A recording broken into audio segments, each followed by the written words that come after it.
এই গোলামি করব কতদিন? কতদিন গোলামি করব? এই প্রশ্নের জবাবে আল্লাহ রাব্বুল আলামিন কোরআনে কারীমের মধ্যে জবাব দিয়ে দিয়েছেন, ওয়াবুদ রাব্বাকা হাত্তা ইয়াতিয়াকাল ইয়াকিন। মৃত্যু পর্যন্ত, যতক্ষণ না নাক দিয়ে শেষ প্রশ্বাসটি নিঃশ্বাসটি বেরিয়ে যাচ্ছে, ততক্ষণ পর্যন্ত আনুগত্য গোলামি শব্দ হবে কার? জোরে চিল্লায় এখন কার? রব্বুল আলামিন কোরআনে কারীমের মধ্যে বলেছেন, আল্লাযী খালাকাল মাউতা ওয়াল হায়াতা লিয়াবলুয়াকুম আইয়ুকুম আহসানু আমালা। আমি পরীক্ষার জন্য এই জীবন দিয়েছি তোমাদেরকে, পরীক্ষা হবে। এই পরীক্ষা জীবন আর মৃত্যু দুই জিনিস দিয়েছি পরীক্ষা করার জন্য।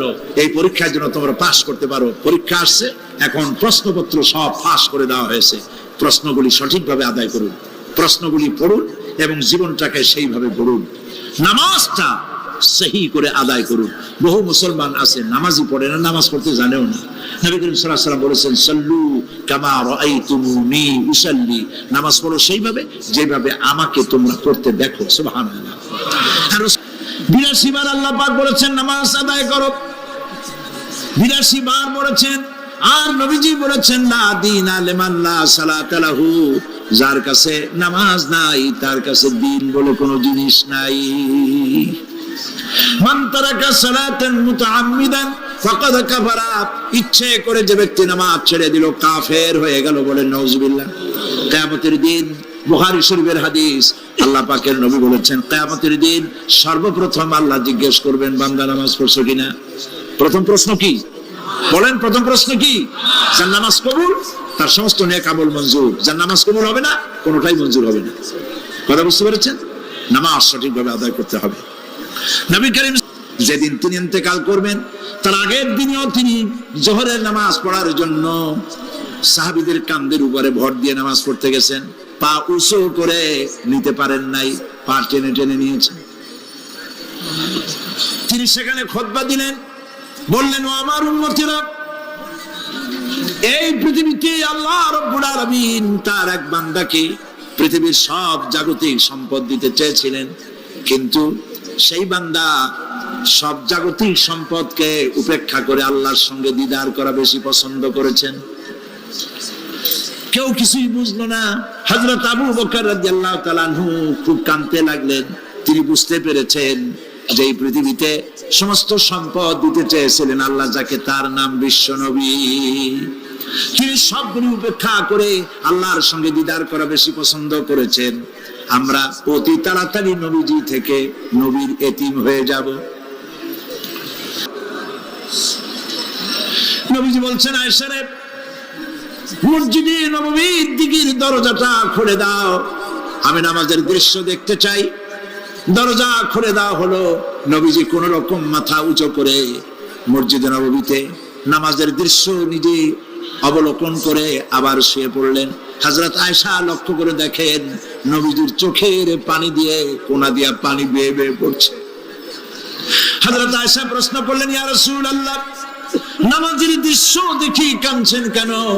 হুজুর বলেন, আয়েশা রে, এটা কোনো দুঃখের পানি নয়, আমি কাঁদতেছি এই জন্যে, এই নামাজের জামাত কায়েমের জন্য তাইফের ময়দানে অনেক রক্ত ঝরেছে, আবার উহুদের ময়দানে দান দান শহীদ হয়েছে, সাহাবায়ে কেরাম জীবন দিয়েছে।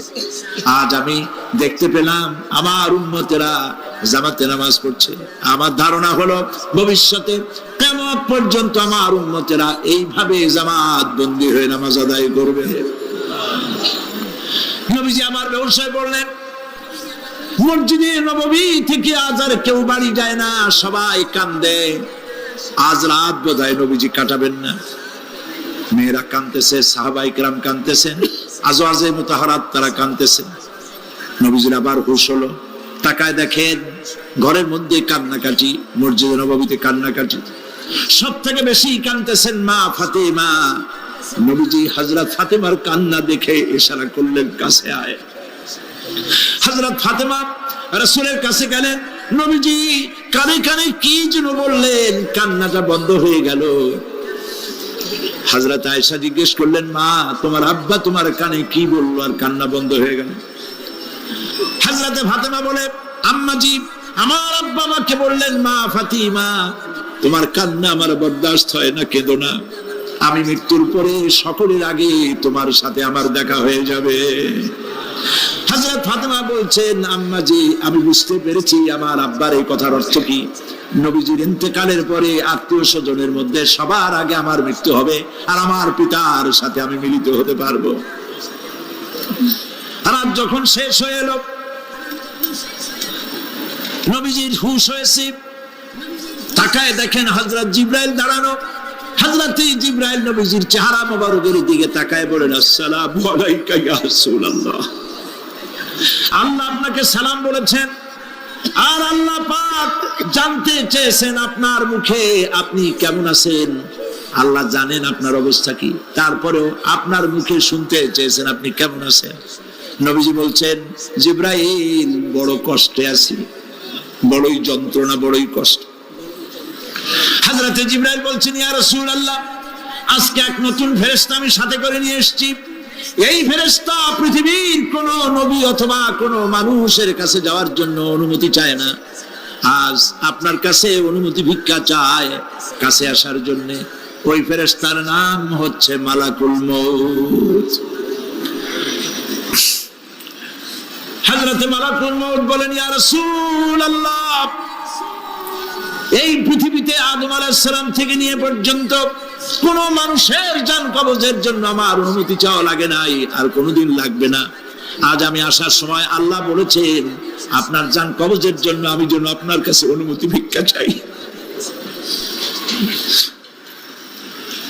নবীজি বলছেন, আমি যদি অনুমতি না দেই তো কি হবে? হযরতে মালাকুল মউত বলছেন, ইয়া রাসূলুল্লাহ, অনুমতি যদি না দেন আমি ফেরত চলে যাব, আমাকে সেভাবেই বলা হয়েছে। হযরতে জিবরাইল বলেন, ইয়া রাসূলুল্লাহ, আল্লাহ রাব্বুল আলামিন আপনার দিদারের ইন্তজার করতেছে।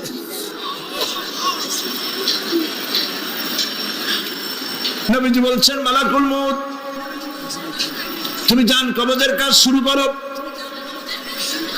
মালাকুল মউত যখন কাছে এসেছে, রাসূল জিজ্ঞেস করলেন, আয়েশা, ঘরে যে কয়েক টুকরা স্বর্ণ ছিল সেগুলোর কি অবস্থা? ছোট ছোট 6 টুকরা স্বর্ণ ছিল। হযরত আয়েশা বলছেন, হুজুর, আমি এগুলো রেখে দিছি।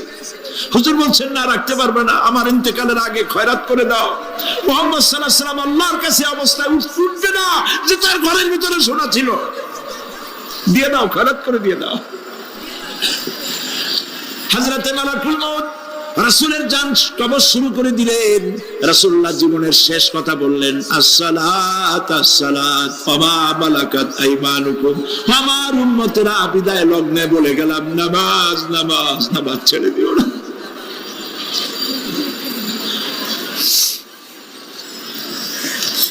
প্রিয় ভাইরা, নবী করিম সাল্লাল্লাহু আলাইহি ওয়াসাল্লাম জীবনের শেষ কথা বলে গেছেন নামাজ। সেই নামাজে আমাদের যত সব অবহেলা, স্ত্রীকে নামাজ পড়ান, বউকে নামাজ পড়ান, ছেলে মেয়েকে নামাজ পড়ান। দোকানদার ভাইরা, যখন আজান হয়ে যাবে দোকান বন্ধ করে দেন, আপনি আপনার কর্মচারীরা নামাজ পড়তে যান। যতটুকু সময় নামাজ পড়তে গেছে এই সময় বিক্রি করলে যা লাভ হইতো, এরপরে বিক্রি করলে আল্লাহ 10 গুণ বেশি বরকত দিতে পারেন। পারেন কিনা? পারেন কিনা? পারেন। আল্লাহর বিশ্বাস করেন, আল্লাহ আপনার বরকত দিবে। সব আমি কিছু আলোচনা আজকে আল্লাহ পাক যা করাইছেন, এগুলি যেন আল্লাহ আমারে আমল করার তৌফিক দেন। আমি মাঝে মধ্যে ভয় পাই, একদিন তো এই খবর নিশ্চয়ই হবে যে সাইদি বিদায় হয়ে গেছে। সেদিন খালি হাতে যেন আল্লাহর কাছে না যাই, আমি যেন আসামি না হই যে আমি যা বলছি মানুষকে 40 বছর একটানা যা বললাম আমি নিজে আমল করতে পারি নাই। এরকম ভিক্ষুক যেন আমি না হই, আমি যা মানুষকে বলেছি আমি যেন তা আমল করতে পারি। আমি আপনাদের কাছে দোয়া চাই। আমরা কেউ বাঁচবো না, এই যে দেখা হলো আবার দেখা নাও হইতে পারে। সেই জন্য আমরা আমাদের জীবনকে যেন তৈরি করি। আপনারা কোরআন শরীফ পড়ুন, দিন শিখুন, ঈমান শিখুন, ভালো থাকুন, ভালো হয়ে চলুন। আল্লাহ রাব্বুল আলামিন পরীক্ষার জন্য আমাদেরকে এই ময়দানে ছেড়ে দিয়েছেন। প্রশ্ন কি হবে আল্লাহ সব বলে দিয়েছেন। প্রশ্ন কি হবে? তোমার যৌবন, এ ব্যাপারে প্রশ্ন করা হবে। কোন পথে ইনকাম করেছো প্রশ্ন করা হবে, কোন পথে খরচ করেছো প্রশ্ন করা হবে। দ্বীনের ইলম যতটুকু হাসিল করেছিলে তার কতটুকু নিজে পালন করেছো, আর দ্বীনের দাওয়াত কতটুকু মানুষের কাছে পৌঁছায়ছো, প্রত্যেকটি ব্যাপারে কিয়ামতে আল্লাহর কাছে জবাব দিতে হবে। এই জন্য কবি বলছেন, আমল সে জিন্দেগি বনতি হ্যায় ये जन्नत भी व जहन्नम भी ये खाके अपनी फितरत है ना नारी ना नूरी। মানুষের জীবন আমল দিয়ে গঠন হয়, আমল দিয়ে জীবন গড়ে, নইলে এই মাটির তৈরি দেহ জান্নাত আর জাহান্নামের কিছু দিয়ে তৈরি হয় না। আপনি ইচ্ছে করলে দেহটাকে জাহান্নামের জন্য উপযোগী করতে পারেন, ইচ্ছে করলে এই দেহটাকে জান্নাতের জন্য উপযোগী করতে পারেন। এটি আপনার ইখতিয়ারে আল্লাহ দিয়েছেন, আপনাকে বাধ্য করা হয় নাই যে সেজদা না দিলে ফেরেশতা এসে ঘাড়ের উপরে পিটাবে, সুদ ঘুষ জেনা করলে পরে ঠ্যাং পিটায় ভেঙে দেওয়া হবে না। আপনি বাধ্য নন, আপনি সম্মানিত জীব, আল্লাহ সম্মানিত প্রাণী আল্লাহ পাকের, সেই জন্য মানুষকে বাধ্য করা হয় নাই। অটোনোমাস বডি, অটোনমি দেওয়া হয়েছে, আপনাকে স্বাধিকার দেওয়া হয়েছে। চন্দ্র সূর্যের ব্যাপারে স্বাধিকার দেওয়া হয় নাই। রাত এখন 7:35, সূর্যের বাপেরও ক্ষমতা নাই বাংলাদেশে এখন উঁকি মারে, ঠিক কিনা? সে এখন আমেরিকায় রোদ দিচ্ছে, তাপ দিচ্ছে আমেরিকায়। ওকে নির্ধারণ করা হয়েছে যেভাবে, সেইভাবেই করতে হবে। পানি বলেন, পাহাড় বলেন, পাখি বলেন, চন্দ্র বলেন, গ্রহ বলেন, নক্ষত্র বলেন, সব জিনিস বাই হুক এন্ড ক্রুক আল্লাহর হুকুম মানতে বাধ্য। কোরআনে কারীমে আল্লাহ পাক বলেছেন, আফাগায়রা দীনিল্লাহি ইয়াবগুন ওয়া লাহু আসলামা মান ফিস সামাওয়াতি ওয়াল আরদি তাওআন ওয়া কারহা। আল্লাহর দেওয়া জীবন ব্যবস্থা ছেড়ে দিয়ে তোমরা কি অন্য কোন মতবাদ তালাশ করো? ওয়া লাহু আসলামা মান ফিস সামাওয়াতি ওয়াল আরদ, অথচ আকাশে যা আছে জমিনে যা আছে সব আনুগত্যের মস্তক আমার সামনে অবনত করে দিয়েছে। সুবহানাল্লাহ। মানুষকে আল্লাহ পাক ইখতিয়ার দিয়েছেন, ইচ্ছে করলে মাহফিলে আসতে পারেন, ইচ্ছে করলে সিনেমাও ঢুকতে পারবেন, অসুবিধা নেই। অসুবিধার জন্য কিয়ামত, ওখানে হিসাব হবে। এখানে আপনি সূর্য চন্দ্র ফেরেশতা, ফেরেশতারও কোনো মাজাল নাই, কোনো ইখতিয়ার নাই আল্লাহর হুকুমের বাইরে কিছু করে। আল্লাহ যা করতে বলেছেন তাই করতে হবে, এর বাইরে এক চুলও নড়তে পারবে না। কিন্তু মানুষেরা করতে পারবে। মানুষ ইচ্ছে করলে নামাজ রোজা ছাড়তে পারে, ইচ্ছে করলে আল্লাহর অমান্য করতে পারে। এটা তার বিচারের জায়গা না, এটা হলো পরীক্ষার জায়গা। এটা কিসের জায়গা? পরীক্ষার জায়গা। এখানে আপনি কামাই করলে ওখানে কিছু পাবেন, এখানে কামাই না করলে কিছু পাবেন না। আরো সোজা করে বলি, কোন কৃষক, যে কৃষক আষাঢ় মাসে শ্রাবণ মাসে জমিন চাষ করে না, পৌষ মাসে তার গোলায় ধান আসবে? কথা বোঝেন নাকি বুঝেন না? পৌষ মাসে গোলায় ধান আসবে? কোন পাগলেও বলবে না যে তুমি তো চাষই করো নাই, তুমি জমিনে, তোমার জমিনের ফসল তোমার ঘরে আসবে কেন? কাজী এই দুনিয়ায় পরীক্ষা দিলে এখানে রেজাল্ট হয়, এখানে গাছ লাগাইলে এখানে ফল দেয়। কিন্তু মানুষের জন্য আল্লাহ পাক যে আমল তৈরি করেছেন, পরীক্ষা নেবেন, সেই পরীক্ষার রেজাল্ট এখানে হবে না। পরীক্ষার রেজাল্ট আউট হবে কোথায়? আখিরাতে। বলেন সবাই, কোথায় হবে? পরীক্ষার রেজাল্ট আউট হবে কোথায়? আখিরাতে। এখানে আপনি যা কামাই করবেন এখানে রিটার্ন দেওয়া হবে না। এখানে যা কামাই করবেন সমস্ত কামাই 700 গুণ বর্ধিত আকারে কিয়ামতে আল্লাহ আপনার হাতে ধরাই দিবেন। আল্লাহর ওয়াদা কখনো মিছে হয়? মিছে হয় রাজনৈতিক দলের নেতারা, এই জাতীয় লোকেরা যারা মঞ্চে আসে আর বলে যে এবার আমাদের ভোট দেন, আমরা ক্ষমতায় যাইতে পারলে আপনারা না খাইয়া কেউ মরবেন না। কিন্তু কি খাইয়া মরবে তাও কয় না। সেদিন শুনলাম এই যে নির্বাচন এখন একটা চলতেছে, স্লোগান বাপ দাঁড়াইছে, ছেলে তো বলে রহিম ভাই আমার ভাই, তোমার বাপের নাম রহিম। তারপরে শুনলাম বলতেছে বেগুন ভাইয়ের চরিত্র, আজকে নাম রাখে তো আদর করে বেগুন পটল, বেগুন ভাইয়ের চরিত্র ফুলের মতো পবিত্র। আমি আর একজনের পাশে থেকে কইল যে নামাজ পড়ে না, একত্র এমনই ফুলের মতো চরিত্র। তো দুনিয়ার ময়দানে আপনি যা কামাই করবেন এখানে রেজাল্ট আউট হবে, এখানে আপনি পাবেন ফল, এখানে পাবেন। যা করবেন, এখানে গাছ লাগাবেন, ফল লাগাবেন, এখানে পাবেন। আর আল্লাহর জন্য যেটা করবেন সেটা ফল, সেটা রেজাল্ট কিয়ামতে বাইরে হবে। সুবহানাল্লাহ। এখানে পরীক্ষা দিয়ে যদি কেউ ফেল করে, ম্যাট্রিক পরীক্ষা দিয়ে ফেল করেছে, ফাজেল পরীক্ষা দিয়ে ফেল করেছে, আবার পরীক্ষা দিয়ে পাস করার সুযোগ আছে, আবারও ফেল করেছে, আবারও পরীক্ষা দিয়ে পাস করার সুযোগ আছে। 10 বার যদি ফেল করে আরো 10 বার পরীক্ষা দিয়ে পাস করার সুযোগ আছে। কিন্তু কিয়ামতের দিন আল্লাহ রাব্বুল আলামিনের জীবনের পরীক্ষায় কোন মানুষ যদি আল্লাহর আদালতে ফেল করে বসে একবার, দ্বিতীয়বার পরীক্ষা দেওয়ার আর কোনো সুযোগ নাই। এই পৃথিবীতে যদি কেউ নিম্ন আদালতে মামলায় হেরে যায়, জজ কোর্টে করবে, যদি হেরে যায় হাইকোর্টে করবে, হেরে গেলে আপিল করবে সুপ্রিম কোর্টে, সুপ্রিম কোর্টেও যদি হেরে যায় তাহলে প্রেসিডেন্টের কাছে আপিল করবে। সুযোগ আছে কয়েকবার। কিন্তু কিয়ামতের দিন জীবনের আদালতে কোন মানুষ যদি একবার ফেল করে বসে, জীবনের মামলায় যদি একবার হেরে যায়, দ্বিতীয়বার আপিল করার আর কোন জায়গা নাই। সে আখিরাতে রেজাল্ট আউট হবে। আমরা সব মরে যাব, আমরা সব কি হব? সব মরে যাব। আল্লাহ পাক আমাদেরকে উঠাবেন। আবার মানুষকে কবরে রাখার সময় আমরা কি বলি? মিনহা খালাকনাকুম, জানেন না? পড়েন, মিনহা খালাকনাকুম ওয়া ফিহা নুঈদুকুম ওয়া মিনহা নুখরিজুকুম তারাতান উখরা। এই মাটি দিয়ে তোমাকে তৈরি করা হয়েছিল, এই মাটির মধ্যে রেখে গেলাম, এর থেকে আবার তোমাকে উত্থিত করা হবে। কে বলতেছেন এ কথা? আল্লাহ পাক বলছেন, আল্লাহ তাআলা বলছেন। কি নিষ্ঠুর এই পৃথিবী! ভেবে দেখেছেন কি একবারও কি ভেবে দেখেছেন এই পৃথিবী কত নিষ্ঠুর?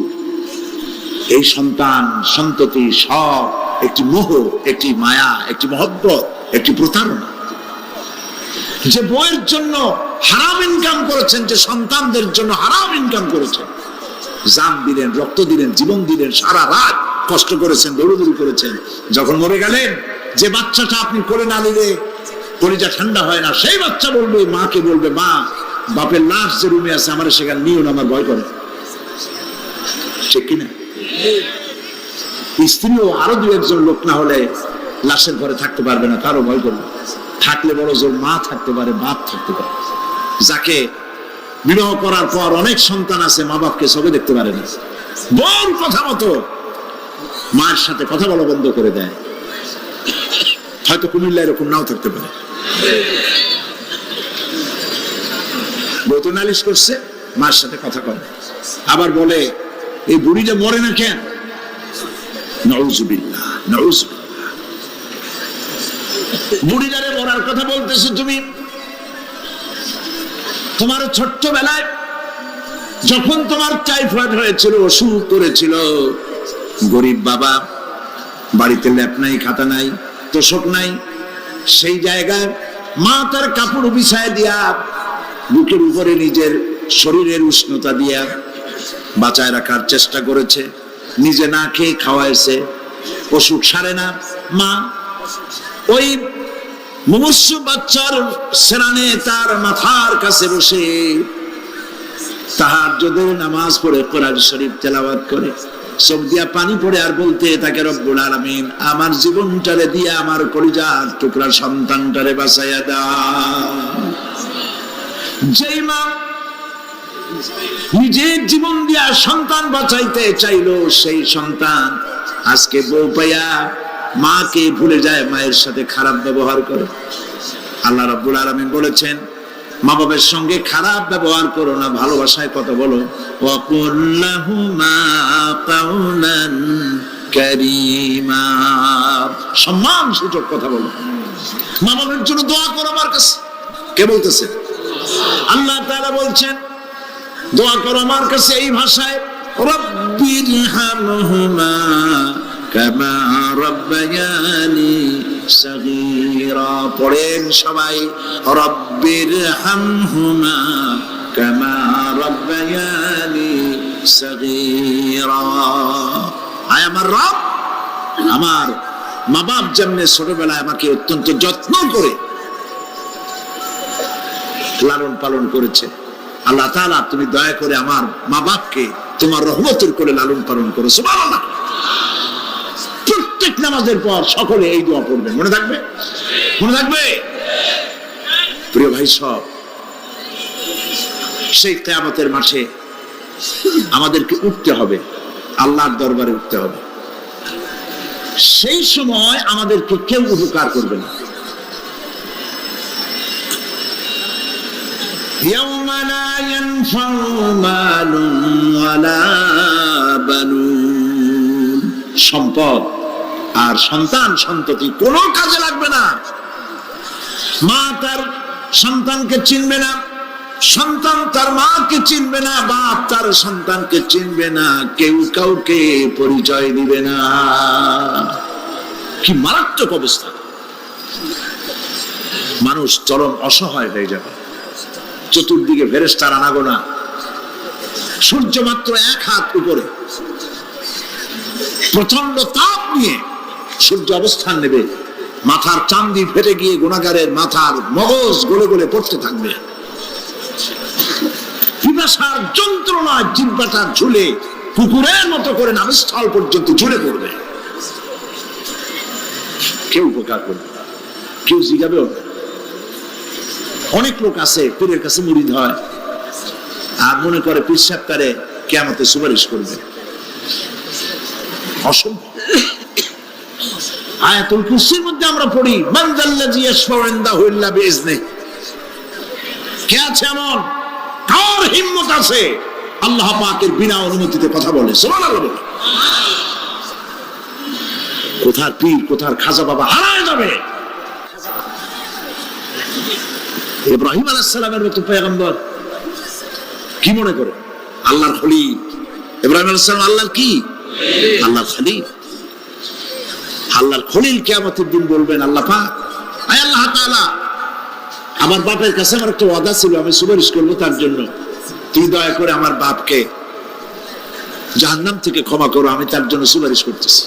আল্লাহ তাআলা বলবেন, ইব্রাহিম তোমার সুপারিশ মঞ্জুর হলো না।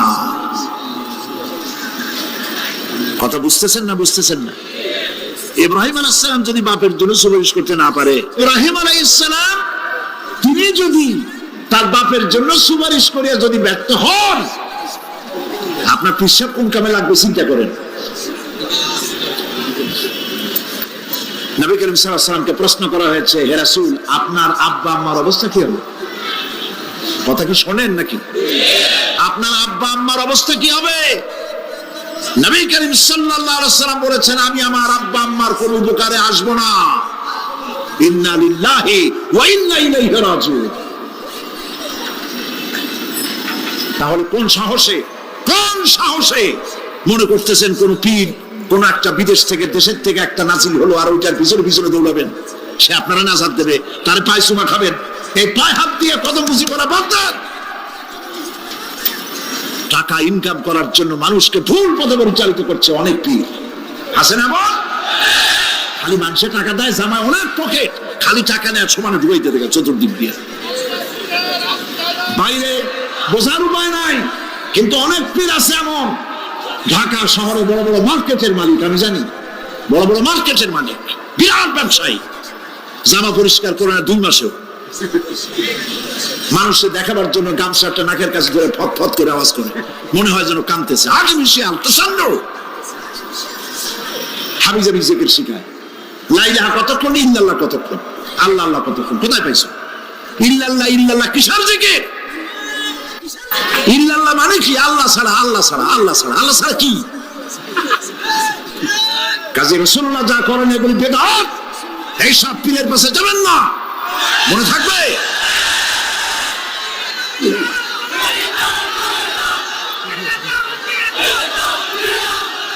প্রিয় ভাই সব, কিয়ামতের দিন আপনার আমল, একমাত্র আমল আপনাকে বাঁচাইতে পারবে। এই কোরআন শরীফে আল্লাহ পাক বলেছেন, ইয়া আইয়ুহাল্লাযীনা আমানু আবতাগু ইলাইহিল ওয়াসিলা, হে বিশ্বাসীরা ওসিলা ধরো। ধুরন্ধর এক শ্রেণীর লোকেরা এর অর্থ করেছে পীর ধরো। দুনিয়ার কোন তাফসীর, যত মুফাসসির পৃথিবীতে জন্মগ্রহণ করেছেন, কোন মুফাসসির এটা বলেন নাই আবতাগু ইলাইহিল ওয়াসিলার মানে হলো পীর ধরো। বরং সমস্ত তাফসীর মুহাক্কিকিন বলেছেন আবতাগু ইলাইহিল ওয়াসিলা আয় আমলে সালেহ, নেক আমলের ওসিলা ধরো। সুবহানাল্লাহ, নেক আমলের ওসিলা ধরো। প্রিয় ভাই সব, ধান্দাবাজি ছাড়তে হবে। কিয়ামতের দিন মানুষ একেবারে অসহায় হয়ে যাবে, কেউ সাহায্য করবে না। সেই দিন প্রশ্নপত্র সামনে আসবে, আমলনামাগুলি বেঈমানের পিছন দিক থেকে বাম হাতে আসবে, আর ইমানদারের সামনে থেকে ডান হাতে আসবে। আমলনামা হাতে পাওয়ার সঙ্গে সঙ্গে বেঈমান বুঝে ফেলবে তার জায়গা কোথায়। কলিজা তখন গলার কাছে চলে আসবে। সত্য ছিল একসাথে। মনে করেন এই মাহফিলের মধ্যে, মনে করেন এখানে সন্ত্রাসী আছে, খুনি আছে, ওয়ান্টেড, মোস্ট ওয়ান্টেড আসামি এর মধ্যে আছে, ধরা যাচ্ছে না অনেক মানুষের মধ্যে। হঠাৎ করে অর্ডার হলো যে ভিতরে এসবিআইবি ঢুকিয়ে দেওয়া হয়েছে, গোয়েন্দা বিভাগের লোক ঢুকিয়ে দেওয়া আছে, সন্ত্রাসী মোস্ট ওয়ান্টেড যারা আছে বেরিয়ে পড়ো, এক পাশে চলে আসো। তখন অবস্থাটা কি হবে তাদের? মজা লাগবে? পায়ের রক্ত মাথায় উঠে যাবে, চোখ দিয়ে রক্ত পড়া শুরু করবে। সমস্ত মানুষ একসাথে ছিল হাসরের ময়দানে। হঠাৎ করে অর্ডার হয়ে যাবে, আনতাজুল ইয়াউমা আইয়ুহাল মুজরিমুন, হে অপরাধীর দলেরা আলাদা হয়ে যাও। ইন্না লিল্লাহ, আলাদা হয়ে যাও। সমস্ত মানুষ সেখানে খালি পায়ে উঠবে, কারো পায়ে জুতা নাই, স্যান্ডেল নেই, পরনে কোনো কাপড় নাই, গায়ে কোনো কাপড় নাই, মাথায় কোনো আবরণ নাই। হযরত আয়েশা সিদ্দিকা রাদিয়াল্লাহু তাআলা আনহা, তিনি নবী করিম সাল্লাল্লাহু আলাইহি ওয়াসাল্লামের কাছে কিয়ামতের এই বর্ণনা শুনে কাঁদতেছিলেন আর বলতেছিলেন, হে আল্লাহর রাসূল, কিয়ামতে সকলকে ভাবে উঠতে হবে, এমনকি আমাকেও? হুজুর বললেন, প্রত্যেকটি মানুষকে উলঙ্গিনী হয়ে উঠতে হবে। তিনি প্রশ্ন করলেন, তখন কি শরম হবে না? নবী করিম সাল্লাল্লাহু আলাইহি ওয়াসাল্লাম বলছেন, জাহান্নামের ভয়তে কেউ কারো দিকে তাকাবার সুযোগ পাবে না। সব উপরের দিকে তাকায় থাকবে আর বলবে, আল্লাহ আমারে বাঁচাও, আল্লাহ আমারে রক্ষা করো। সমস্ত নবীরা, সমস্ত নবী আদম আলাইহিস সালাম থেকে শুরু করে ঈসা আলাইহিস সালাম পর্যন্ত সব নবী বলবেন, নফসি নফসি, আল্লাহ আমারে বাঁচাও, আমাকে রক্ষা করো। কোথায় যাবে আপনার পীর সাহেব? একমাত্র ব্যক্তি বিশ্ব নবী মুহাম্মদুর রাসূলুল্লাহ সাল্লাল্লাহু। মানুষেরা হয়রান হয়ে যাবে, আদম আলাইহিস সালামের কাছে যাবে, আবাল বাশার, আপনি প্রথম মানুষ, আমরা বিপদে শেষ হয়ে গেছি, 50,000 বছর দাঁড়ায় আছি। কয় বছর দাঁড়ায় থাকতে হবে? কোথায় আছে? এই কোরআন শরীফ, 50,000 সানা মিম্মা তাউদ্দুন। এই পৃথিবীতে গণনা করলে 12 মাসে 1 বছর, 12 বছরে 1 যুগ, এরকম করে করে 50,000 বছর পৃথিবীতে গুনলে যত বড় লম্বা হয়, বিচারের দিনটা এত বড় লম্বা হবে। সবাই বলবে, আদম আলাইহিস সালাম আমাদের জন্য একটু আল্লাহকে সুপারিশ করুন যেন তিনি আমাদের বিচারটা তাড়াতাড়ি করে দেন। তিনি বলবেন, আমার পক্ষে সম্ভব না, আল্লাহর সামনে দাঁড়িয়ে কথা বলার আমার কোনো সাহস নেই, আমি পারবো না। নূহ আলাইহিস সালামের কাছে যাও। নূহ আলাইহিস সালাম বলবেন, আমি পারবো না। মুসা আলাইহিস সালামের কাছে যাও। তিনি বলবেন, আমি পারবো না। ইব্রাহিম আলাইহিস সালামের কাছে যাও। একজন আরেকজনের কাছে পাঠাবে। সর্বশেষ ঈসা আলাইহিস সালামের কাছে লোকেরা আসবে, হাসরবাসী। ঈসা আলাইহিস সালাম বলবেন, আমি তো পারবোই না, কারণ পৃথিবীর শত শত কোটি নাসারারা আমাকে আল্লাহর ছেলে বলেছে, অথচ আমি তাদের তা বলতে বলি নাই। আমি নিজের ব্যাপারেই আজকে শঙ্কিত, আমারে তারা আল্লাহর ছেলে বলছে। আল্লাহ আজকে আমার সাথে কি ব্যবহার করবেন আমি তো জানি না, আমি নিজেই বিপদে আছি। তবে আমি তোমাদের ব্যাপারে একটা পরামর্শ দিতে পারবো। একজন ব্যক্তি আছে, যার কাছে গেলে তিনি কথা বলতে পারবেন, তিনি বিশ্বনবী রাহমাতুল লিল আলামিন জনাব মুহাম্মদ রাসূলুল্লাহ সাল্লাল্লাহু আলাইহি ওয়াসাল্লাম তার কাছে চলে যান। হাসরবাসীরা তার কাছে চলে যাবেন। নবীজি সকলের কথা শুনে সিজদায় পড়ে কাঁদতে থাকবেন। তিনি বলবেন, হাসরবাসীদের কাজ সুস্থ করবেন, এই কাজ আমার কাজ, আমি বলবো আল্লাহ পাককে। তিনি সিজদায় পড়ে কাঁদবেন। রব্বুল আলামিন প্রশ্ন করবেন, হে আমার রাসূল, আপনার তো আজকে কান্দার দিন না, আপনি কাঁদেন কেন? আমি আপনাকে মাকামে মাহমুদ দিয়েছি, কাউসারের মালিক বানাই দিয়েছি। আপনি জান্নাতে প্রবেশ করার আগে কেউ বেহেশতে যাইতে পারবে না, এই সম্মান দিয়েছি, কাঁদেন কেন? নবীজি বলেন, রব্বুল আলামিন যা তুমি আমার জন্য বরাদ্দ রেখেছো সব আমি পেয়েছি বা পাবো, আমি কান্দি আমার উম্মতের কি হবে? আল্লাহ রাব্বুল আলামিন তাকে পারমিশন দিবেন, আপনার নেককার জান্নাতি উম্মতগুলি আপনি বেছে নিন। নবী করিম সাল্লাল্লাহু আলাইহি ওয়াসাল্লাম পারমিশন পাবেন। আল্লাহর পারমিশন ব্যতি রেখে আল্লাহর দরবারে কথা উচ্চারণ করার ক্ষমতা কেন হবে না? সুবহানাল্লাহ। এই কথা ভাববার কোনো কারণ নাই। ওই পীর সাহেবের অনেক মুরিদ আছে, সব মুরিদ টুরিদ দিয়া নারায়ে তাকবীর জিন্দাবাদ, পীর সাহেব জিন্দাবাদ, এই সমস্ত বাদ বোধ কামে লাগবে না। ওয়া কুল্লুহুম ইয়াতিহি ইয়াউমাল কিয়ামাতি ফারদা। কিয়ামতের দিন প্রত্যেককে একজন একজন করে আসতে হবে আল্লাহর দরবারে। আল্লাহ বলেছেন একজন একজন একজন, মিছিল করার উপায় নেই।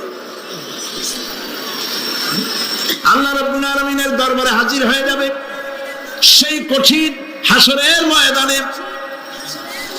বাঁচার জন্য। নবীজি দোয়া শিখায় দিয়েছেন, দোয়া করো, আল্লাহুম্মা হাসিবনি হিসাবান ইয়াসীরা।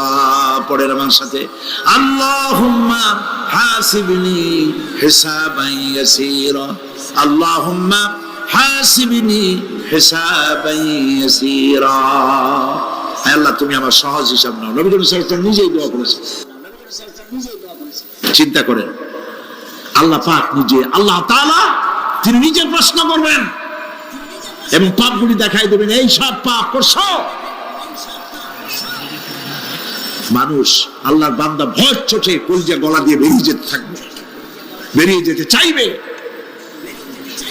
তার বাষ্পরুদ্ধ হয়ে আসবে, বলতে থাকবে, আল্লাহ আমি করে ফেলেছি, আমি মাপ চাই, তোমার কাছে ক্ষমা ভিক্ষা চাই।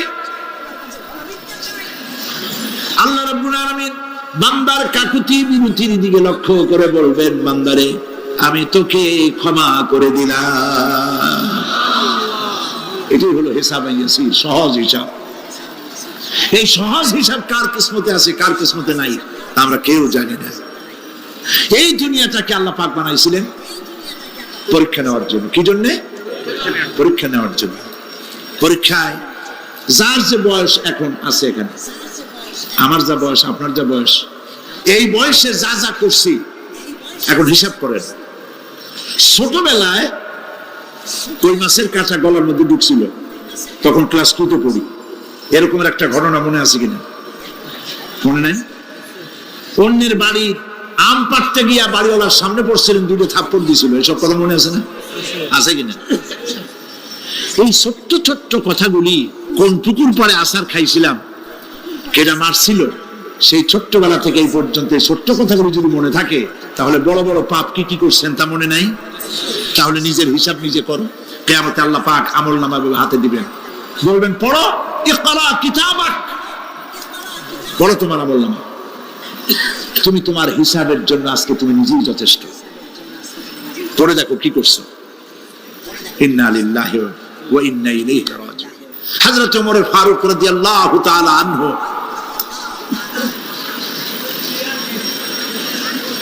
তিনি একবার অন্ধকার রাত্রে যাচ্ছিলেন, পিছনে ছিল অনেক লোকজন ছিল।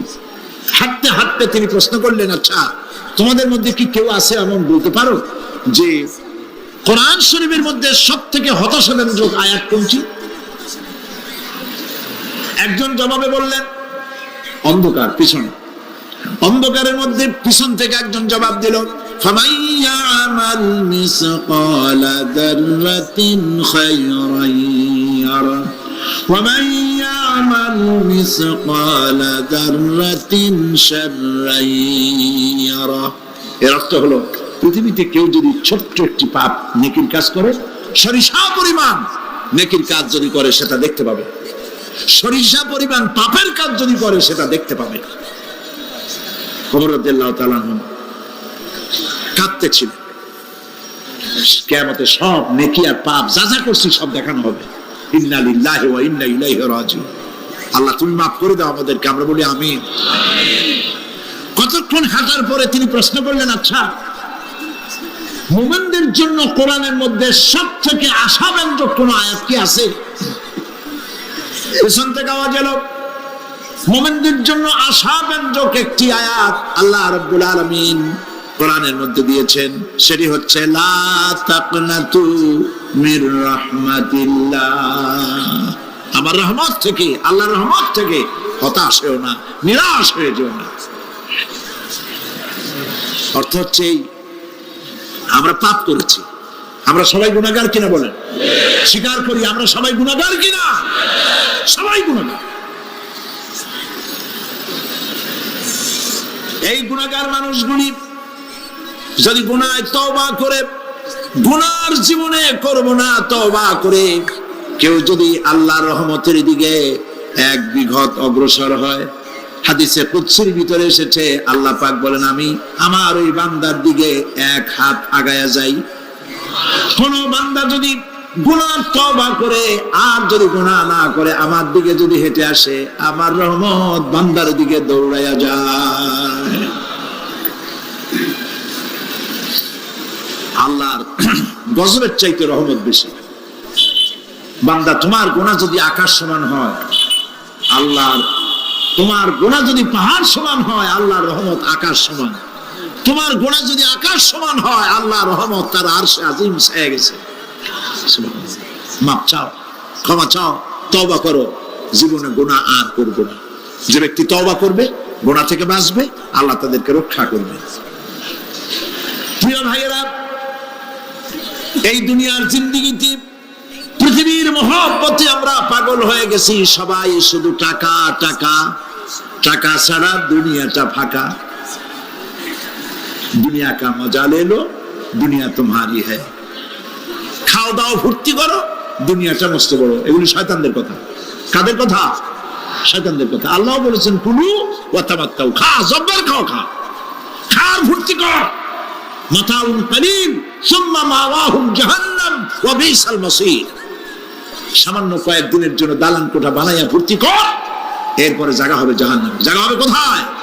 জাহান্নামে। প্রিয় ভাইরা,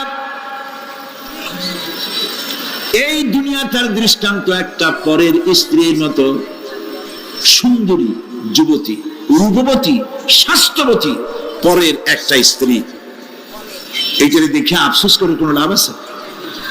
জবাব দেন, যারা কথা বুঝেন তারা জবাব দেন।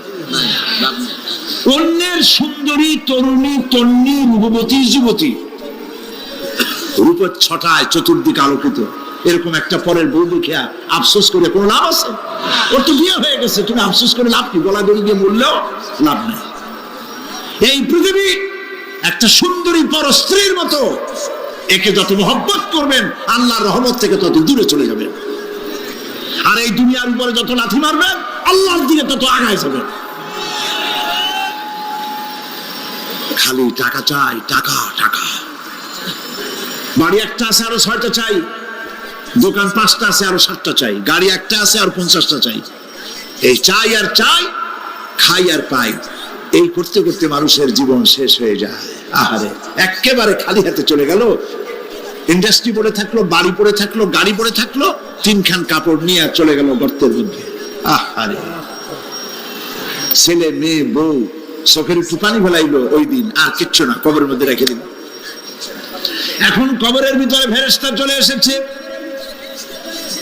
বেঈমান হয়ে যদি মারা যেয়ে থাকে, ঈমান নিয়ে মরে নাই, বেঈমান হয়ে মারা গেছে, কলেমা মনে আসে নাই, জিজ্ঞেস করা হবে মান রাব্বুকা মা দীনুকা মান নাবিয়ুকা, কে তোমার রব, কি তোমার দিন, কে তোমার নবী? বেঈমান বলবে হায় হাতা লা আদরি, জানি না। নাউযুবিল্লাহ, বলে নাউযুবিল্লাহ, জানি না। এখানে আপনি মুখস্থ করে গেলেই যে ওখানে জবাব দিতে পারবেন এমনটি হবে না। আমল করতে হবে, আমল তৈরি করতে হবে। আমল মানে কিন্তু এইটা না যে আপনি বসে বসে তসবিহ করবেন। এদের লোকেরা আমল করে, যে লোকটা খুব আমলদার, খুব আমল করে। আমলের ইংরেজি হচ্ছে ওয়ার্ক, বাংলা হলো কাজ। তো কেউ বসে বসে কোনো কাজ নাই তসবিহ টিপতেছে, এটা আমল হইলো? আপনার সমস্ত কাজগুলি হতে হবে আল্লাহরে খুশি করার জন্য। দোকানদারি করবেন আল্লাহরে খুশি করার জন্য করবেন।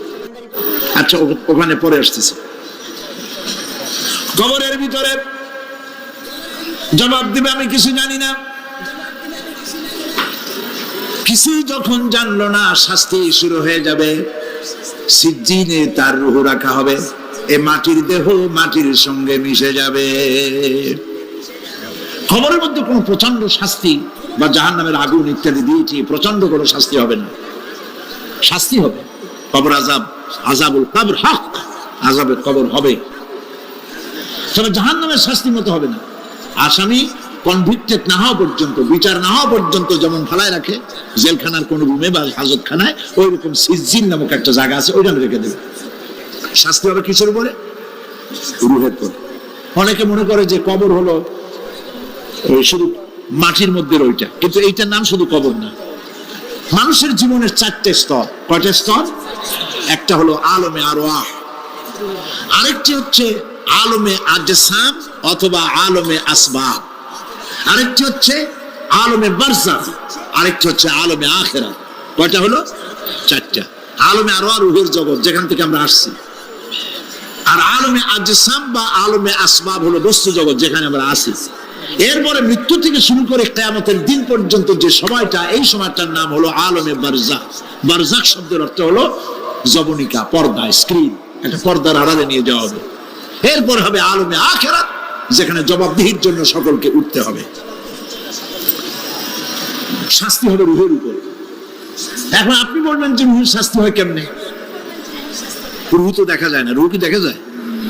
রূহ সম্পর্কে প্রশ্ন করা হয়েছে, ওয়ায়াসআলুনাকা আনির রূহ কুলির রূহু মিন আমরি রাব্বি। নবী, আপনাকে প্রশ্ন করা হয় রূহ কি জিনিস, আপনি বলুন রূহ হচ্ছে আল্লাহ পাকের একটি অর্ডার।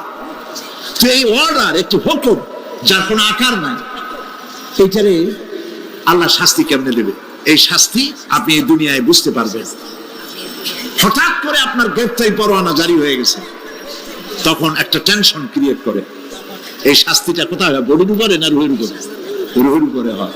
ঘুমায় আছেন, স্বপ্নে দেখতেছেন বাঘে তাড়াইতেছে, বউ কাছে শোয়া, পুলিশে তাড়াইতেছে, বাঘে তাড়াইতেছে, সাপে তাড়াইতেছে, ঘেমে ভয়, আপনি ভয়তে ঘেমে হার্টবিট এত বাড়ছে, ঘুমের থেকে জেগে বউরে ধমকাচ্ছেন যে আমার বাঘে তাড়াইলো, তুমি একেবারে নাক ডেকে জন্মের মতো ঘুমাইতেছো।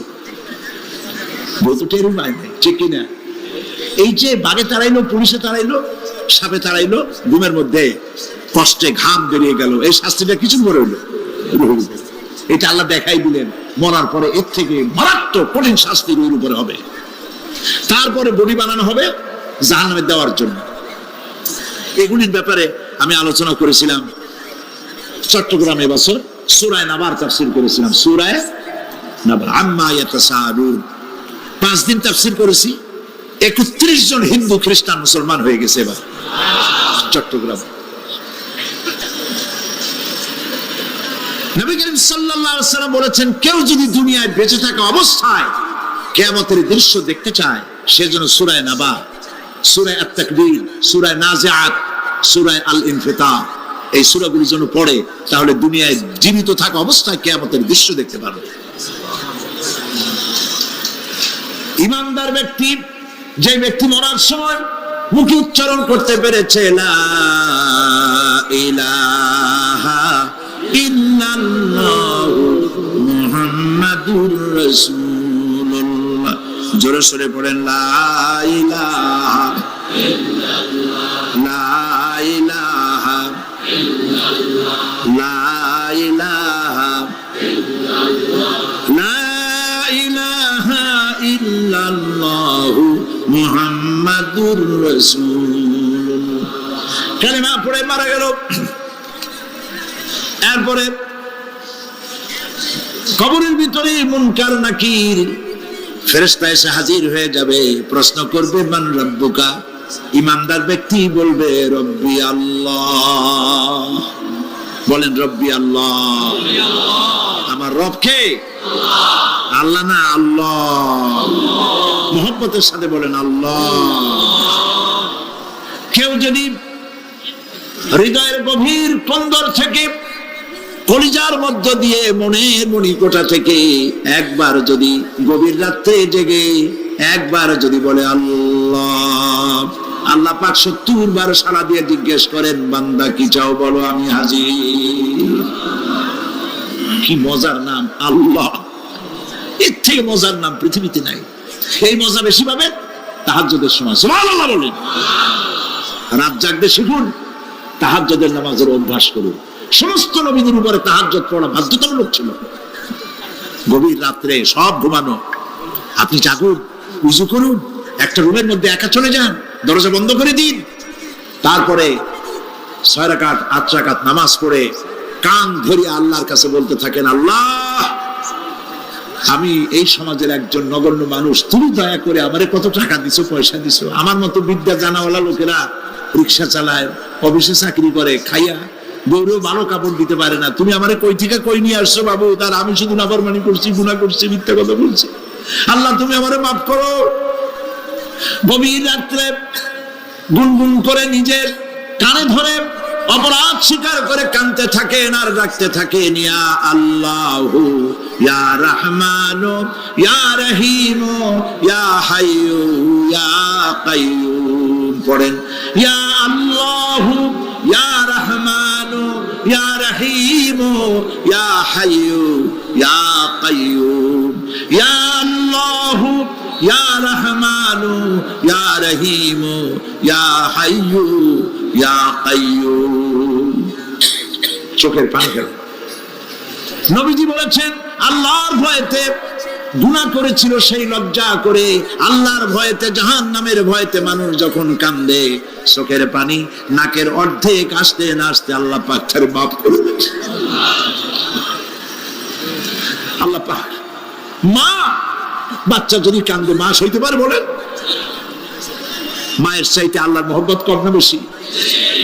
মহব্বতকে আল্লাহ পাক 100 ভাগ করেছেন, 1 ভাগ সারা বিশ্বের মাঝে ছড়িয়ে দিয়েছেন, আর 99 ভাগ আল্লাহ তার নিজের মধ্যে রাখছেন। একটা ভাগ ছেড়ে দিলেন পৃথিবীতে, সেই ভাগের থেকে যেটুকু মুরগি পেল, মুরগি তার বাচ্চা ঠেকাবার জন্য চিলের সাথে লড়াই করে, শিয়ালের সাথে লড়াই করে, গরু হাতির সাথে লড়াই করে, মানুষ তার সন্তানকে বাঁচাবার জন্য জীবনটাও দিয়ে দেয়। একটা ভাগের যতটুকু পেলাম, সেই মহব্বত যদি আমার এত তীব্র হয় স্ত্রীর জন্য, সন্তানের জন্য, তাহলে 99টা ভাগ মহব্বত যে আল্লাহর কাছে বান্দার জন্য, তার দয়া কত বেশি। এই জন্য কবরের ভিতরে প্রশ্ন হবে, কে তোমার রব? মুমিন ব্যক্তি বলবে রব্বি আল্লাহ, আমার রব আল্লাহ। ওয়ামা দীনুকা, তোমার দিন কি? বলবে দীনুন আল ইসলাম। ওয়ামান নবিয়ুকা, তোমার নবীকে? ওই লোক বলবে নবিয়ুনা মুহাম্মাদুর রাসূলুল্লাহ সাল্লাল্লাহু আলাইহি ওয়াসাল্লাম। হাদিসে এসেছে ওই সময় নবীজির চেহারা মোবারক দেখানো হবে, প্রশ্ন করা হবে মা কুনতা তাকুলু ফি হাদার রাজুল, এই লোক সম্পর্কে তোমার ধারণা কি? লোকটি বলবে হাদা নবিয়ুনা মুহাম্মাদুর রাসূলুল্লাহ সাল্লাল্লাহু আলাইহি ওয়াসাল্লাম, ইনি তো আল্লাহর রাসূল, আমার নবী। সঙ্গে সঙ্গে গায়েব থেকে আওয়াজ হবে ফাফরিশু বিল জান্নাতি ওয়ালবিসু বিল জান্নাহ। আমার ফেরেশতারা আমার বান্দার জন্য জান্নাতের বিছানা কবরের মধ্যে বিছায় দাও, আর আমার বান্দাকে জান্নাতের পোশাক পরায় দাও। জান্নাতের পোশাক পরায় দাও, জান্নাতের বিছানা বিছায় দাও, আর তার কবরটাকে প্রশস্ত করো ইলা মাদ্দা বাসারা, যদ্দূর তার চোখের দৃষ্টি যায় অদ্দূর বড় বানায় দাও কবর। ফেরেশতারা বলবেন নম কানাউমুল উরুস, দুলামিয়া যেমন বাসর সজ্জায় বউ নিয়ে ঘুমায়, তুমি আরামে ঘুমায় থাকো ইলা ইয়াউমিল কিয়ামা। ভাই সাহেব, এই পৃথিবীর সব ফাঁকিবাজি, মোহ, সব মোহ, স্ত্রী, পুত্র, পরিজন, মাল, ধন, কিচ্ছু না, কোনো দাম নাই। আল্লাহকে ভয় করুন, আল্লাহকে ভয় করে চলুন। আল্লাহ রাব্বুল আলামিন বলেন, এই নিদ্রাকে, এই ঘুমকে আমি তোমাদের জন্য শান্তির বাহন বানিয়ে দিয়েছি। আলাম ইয়ারাউ আন্না জাআলনাল লাইলা লিয়াসকুনু ফীহি ওয়ান নাহারা মুবসিরান ইন্না ফী যালিকা লাআয়াতিন লিকাওমিন ইউমিনুন। তারা কি আল্লাহ পাকের এই কুদরতের কথা চিন্তা করে না, যে আমি রাতের আধার দিয়ে ধরনীর বুক ছেদে, দিনের উজ্জ্বলতা, কোলাহল, গাড়ির আওয়াজ, ভ্যান হো আওয়াজ হচ্ছে, কলকারখানার আওয়াজ হচ্ছে, সূর্যের বিরাট তাপ, ঘুম আসে না। সারাদিন কাজ করার পর শরীরের আরাম দেওয়ার জন্য রাতের একটি কালো চাদর পৃথিবীর উপরে আমি বিছাই দেই।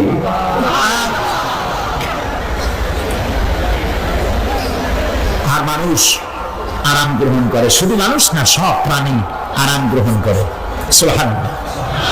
এবং এরপরে দিনের আলো দিয়ে উদ্ভাসিত করি, যেন বিশ্রামের পর নতুন করে আবার কাজের সমস্ত উদ্দীপনা নিয়ে নতুন করে কাজে ঝাঁপিয়ে পড়তে পারে। কয়েক ঘন্টা অথবা সারাদিন হাড় ভাঙা খাটুনি খেটেছে, রিক্সা চালাইছে, গাড়ি চালাইছে, আড়াই মনের বস্তা মাথায় করে টেনেছে, চিন্তা ভাবনা করেছে। এরপরে যখন এই লোকটি কয়েক ঘন্টা মাত্র নিদ্রা গেল, আরাম পেল, মস্তিষ্ক হালকা হয়ে গেল, হার্টবিট কমে গেল, হাতের পায়ের কর্মোদ্দীপনা বেড়ে গেল, নতুন করে আবার কাজ করার জন্য সুযোগ এসে গেল। দুনিয়ার মানুষকে কর্মক্ষম রাখার জন্য আল্লাহ পাক ঘুমকে বানিয়েছেন নিয়ামত। সুবহানাল্লাহ। বলে ওয়ামিন আয়াতিহি মানামুকুম বিল-লাইলি ওয়ান-নাহারি ওয়াবতিগাউ মিন ফাদলিহি। আল্লাহ পাক বলেন, তোমাদের রাত আর দিনের বেলায় নিদ্রা যাওয়া, এবং এটাই হচ্ছে তার অনুগ্রহ।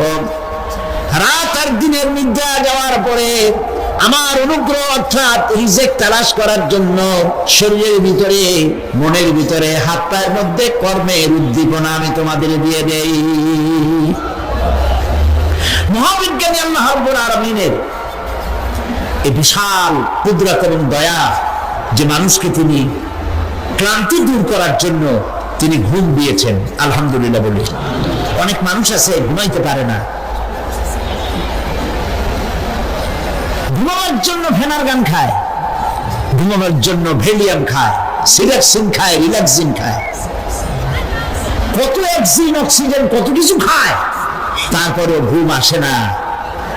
এই ঘুম যার আসে না, বিরাট নিয়ামত থেকে বঞ্চিত। ঘুম একটি নিয়ামত। আলহামদুলিল্লাহ বলি, আলহামদুলিল্লাহ বলি। বিশাল নিয়ামত ঘুম। আল্লাহ যে সমস্ত নিয়ামত আমাদের জন্ম থেকে শুরু করে এ পর্যন্ত বডির মধ্যে দিছেন, মৃত্যুর আগে আল্লাহ যেন একটিও কেড়ে না নেন। বলি আমিন। আল্লাহ রাব্বুল আলামিনের পরে বলেন, وَجَعَلْنَا اللَّيْلَ لِبَاسًا وَجَعَلْنَا النَّهَارَ مَعَاشًا। আর রাতকে করেছি আচ্ছাদন, আবরণ, দিনকে রুজি কামাবার জন্য ব্যবস্থা করে দিয়েছি। দিনের বেলা রুজি কামাবেন, দিনের বেলায় ঘুমায় থাকবেন না। বহুত মানুষ আছে সকাল বেলায় ঘুম দিল, 12টা 1টা বাজে গেল। উর্দুতে ছোটবেলায় পড়েছিলাম, জিসনে সোয়া উসনে খোয়া, যে ঘুমাইলো সব সর্বনাশ করলো। অসময় ঘুমানো, অসময় ঘুমানো সর্বনাশ হয়ে যাবে সব। এই জন্য আল্লাহ পাক বলেছেন, দিনটারে বানাইছি রুজি কামাবার জন্য। রুজি কামাও, রুজি কামানো এটা একটা ইবাদত। রুজি কামানো কি হালাল রুজি কামাবেন ইবাদত। আল্লাহকে কেউ তাওহীন করলে, অসম্মান করলে, সমালোচনা করলে কাফের হয়ে যায়। যেমন কি হয়ে যায়? কত বড় মর্যাদা! রাসূল পাক সাল্লাল্লাহু আলাইহি ওয়াসাল্লাম তার সামনে সাহাবায়ে কেরাম বসা, হুজুর কথা বলছেন, সাহাবায়ে কেরাম তারাও কথা বলছেন। কথা বলতে বলতে এক পর্যায়ে সাহাবীদের গলার আওয়াজ বড় হয়ে গেছে, হুজুরের গলার আওয়াজ শোনা যায় না, সাহাবীদের গলার আওয়াজটা বড় হয়ে গেল। আল্লাহ রাব্বুল আলামিন এতটুকু বরদাস্ত করলেন আমার নবীর গলার আওয়াজের চাইতে, তোমাদের আওয়াজ বড় হলো কেন? সঙ্গে সঙ্গে ওহী নাযিল হয়ে গেল। আল্লাহ রাব্বুল আলামিন বলেন, ইয়া আইয়ুহাল্লাযীনা আমানু লা তারফাউ আসওয়াতাকুম ফাওকা সাওতিন নবী। ও বিশ্বাসীরা, খবরদার, তোমরা যারা ঈমান এনেছো শোনো, তোমাদের গলার আওয়াজ যেন আমার নবীর গলার আওয়াজের চাইতে বড় না হয়ে যায়। যদি তা হয়, আনতাহবাতা আমালুকুম, জীবনের সমস্ত ভালো কাজগুলি আমি আল্লাহ বরবাদ করে দেব। আজ পর্যন্ত এই আয়াতে কারিমা রাসূল পাক সাল্লাল্লাহু আলাইহি ওয়াসাল্লামের রওজায়ে আতহারের সামনে সবুজ সাইনবোর্ডের উপরে সোনার অক্ষর দিয়ে এই আয়াতে কারিমা লেখা রয়েছে। সুবহানাল্লাহ। সর্বকালের, সর্বযুগের সর্বশ্রেষ্ঠ মহামানব, সর্বশ্রেষ্ঠ বিশ্বনবী, আল্লাহর পরে যার মর্যাদা, তিনি হচ্ছেন মুহাম্মদ রাসূলুল্লাহ সাল্লাল্লাহু আলাইহি ওয়াসাল্লাম। তার অনুসরণ করা ইবাদত, তার অনুসরণ করা কি? আর তার নাফরমানি করা কুফরি। যদি ভালোবাসো, এ দাবি যদি সত্য হয়, আমার অনুসরণ করো। আর আমার অনুসরণ যদি করো, আল্লাহ পাক বলেন, নবী শুনায়া দেন, আপনার অনুসরণ যারা করবে আল্লাহ তাদেরকে ভালোবাসবেন। আর শুধুই ভালোবাসবেন না, তামাম জিন্দেগির সকল গুনাহ খাতা রব্বুল আলামিন মাফ করে দিবেন। জীবনের সব গুনাহ মাফ হয়ে যাবে যদি হুজুরের অনুসরণ করা যায়।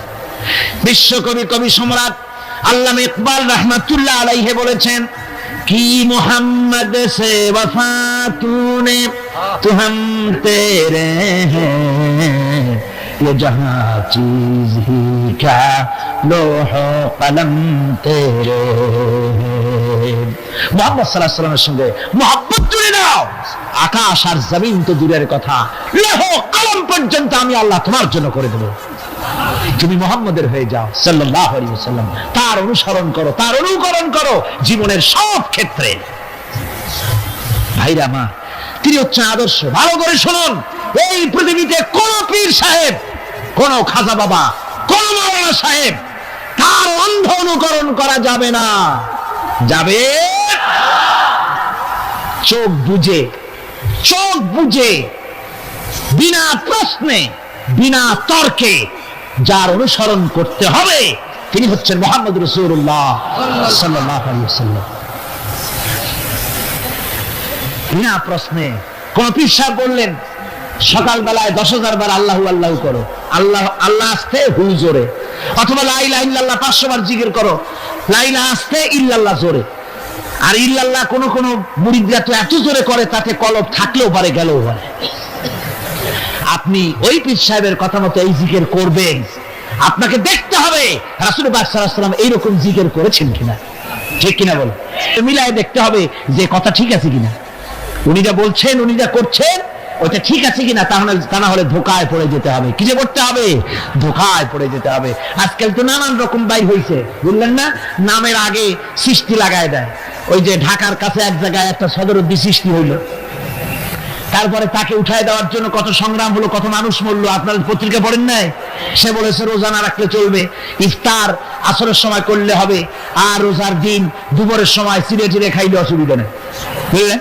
যশোরে গেলাম, সেখানে শুনলাম সেই পাকিস্তান আমলে এক পীর নাকি আসছিল, এসে বলে গেছে, ভাই আসল পর্দা মনের পর্দা, এর থেকে বাইরের কোনো পর্দা না, লোক দেখানো পর্দাটা করে লাভ কি, আসল পর্দা মনের পর্দা। তারপরে মনে মনে নামাজ পড়ো, মনে মনে রোজা রাখো, মনে মনে হজ করো, যাকাত দাও, মনটা সাফ হয়ে গেলে তোমার আর কোনো অসুবিধা নাই। এই মনের পীর আসলো, আমি সেই এলাকায় গেলাম, যাইয়া শুনি এই রকমের কাম করছে। আমি বললাম, ওই লোকটা যদি আবার আসে আম গাছের সাথে বাঁধে ধুয়ে, তারপরে সে যখন বলবে যে আমার তো পেশাব পায়খানা করা লাগবে, আমারে ছাড়ো, তোমরা বলবা যে না ছাড়া যাবে না। মনে মনে যদি নামাজ পড়া যায়, মনে মনে পেশাব পায়খানা করুন। যদি বলে আমার ক্ষুধা লাগছে অথবা পানি পান করবে, তৃষ্ণা লেগেছে, বলতে হবে মনে মনে যদি রোজা রাখা যায় তো মনে মনে খাওয়া দাওয়ার কামটা সারিয়ে নেন, মেহরবানি করে। এই ধরনের কিছু সংখ্যক লোক বেরিয়েছে যাদেরকে লোকেরা সাহাবীদের চাইতে, নবীদের চাইতেও বড় মনে করে। আশ্চর্য কথা, বিভিন্ন জায়গায় এ ধরনের পীর হয়, তাদের আবার নওরোজ অনুষ্ঠান হয়, তাদের জন্ম দিবসে তাদেরকে গোসল করানো হয়, সেই গোসলের পানি আবার মুরিদেরা খায়। জোরে কর নাউজুবিল্লাহ, জোরে কর নাউজুবিল্লাহ। বহুত মাজার, গাড়ি বাস সব থামাইয়া তারপরে তাদের কাছ থেকে, মানুষের কাছ থেকে পয়সা কালেকশন করা হয়, ঠিক কিনা? এই যে পয়সা কালেকশন করা হলো, আমি জিজ্ঞেস করি এই টাকাগুলো যে কালেকশন করা হলো, দেওয়া হলো, এই টাকা দিয়ে কবরে যে শোয়া আছে, ওই টাকা দিয়ে তিনি কি কোনো ফায়দা পান? টাকা দরকার কার? জীবিত মানুষের না মরা মানুষের? তো কমন সেন্স নাই কেন মুসলমানের? যিনি ইন্তেকাল করেছেন, মাটির মধ্যে শুয়ে আছেন, তারে টাকা দেই কেন? উনি কি এই কমলার সিজনে কমলা কিনে খাবেন? তো টাকাটা কেন দেওয়া হয়? এই আপনার টাকা দিয়া এই মাজারকে যারা পাহারা দেয় তারা অনেক বড় লোক হয়ে গেছে, ঠিক কিনা? আবার অনেক মাজার আছে যে মাজারে কেডা শোয়া তার মাজারের পাহারাদারও জানে না। এরকম আমি নিজেও দেখেছি। জিজ্ঞেস করেছি যে কবর কার, কত তা তো জানি না। একজন আল্লাহর মাহবুব বান্দা শুয়ে আছে এখানে। কে সেই মাহবুব বান্দা? নাম টাম জানি না, স্বপ্নের মধ্যে দেখলাম আল্লাহর এক ওলির কবর এখানে, সেই জন্য গম্বুজ বানাই দিছি।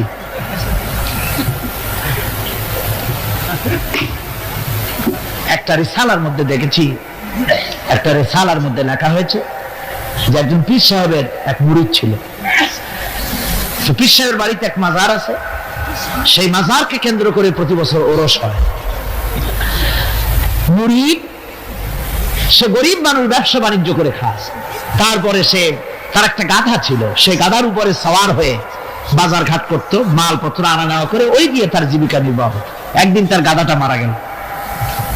সে রিসালার মধ্যে লেখা হয়েছে যে লোকটা তখন গাধা মরেছে, এর আর কিচ্ছু নাই, জমি জমাও নাই, খাবে কি করে? খুব দুঃখ পেল মনে। আরে গাধা যদি মরে কুলে পড়ে থাকে তাহলে দুর্গন্ধ হবে। সেই জন্য রাস্তার পাশে ঝুপড়ি, তার একটা বাড়ি, ওই বাড়ির পাশেই রাস্তা, রাস্তার পাশেই একটা কবর খুঁড়িয়া তার মধ্যে গাধারে শোয়াই দিয়া দাফন টাফন করিয়া কবরের পাশে বসে আর দুশ্চিন্তা করতেছে যে আমি এরপরে বাঁচবো কি করে, খাবো কি? ঘুমায়, মানে চোখ বুঝে বুঝে কাঁদতেছে। এমন সময় ওইটা ছিল বাজারে যাওয়ার রাস্তা, লোকজন বাজারের দিকে যাচ্ছে। যাওয়ার সময় চিন্তা করলো যে এখানে তো কোনোদিন মাজার দেখিনি, এখানে একটা লোক কাঁদতেছে মাজারের কাছে বসে, না জানি কোনো অলি আল্লাহর কবর হবে বোধহয়। এরপরে লোকেরা বাজার থেকে ফেরার সময় দেখে যে হ্যাঁ, ওই সেই লোকটা এখনো কাঁদতেছে। তখন যার কাছে যা ছিল, কেউ 2টা পান ছুঁয়ে গেল, কেউ একটা বেগুন, কেউ 2টা চিংড়ি মাছ, কেউ 2টা টাকা, কেউ একটু মরিচ, এইভাবে তরি তরকারি চাউল যার কাছে যা ছিল কিছু কিছু দিয়ে গেছে। কিছুক্ষণ পর সন্ধ্যার দিকে লোকটা মনে করলো আর কতক্ষণ কান্দি, এখন বাড়ি যাই। চোখ খুলে দেখে চতুর্দিকে খাদ্য, খাবার, তরি তরকারি, পয়সা করি। কই যে মাশাআল্লাহ, শুনছিলাম হাতি বাঁচলেও লাখ টাকা, মরলেও লাখ টাকা। সে কথা যে গাধার ব্যাপারে খাবে তা তো জানি না। এই গাধা মরিও তো আমার বাঁচাই গেছে।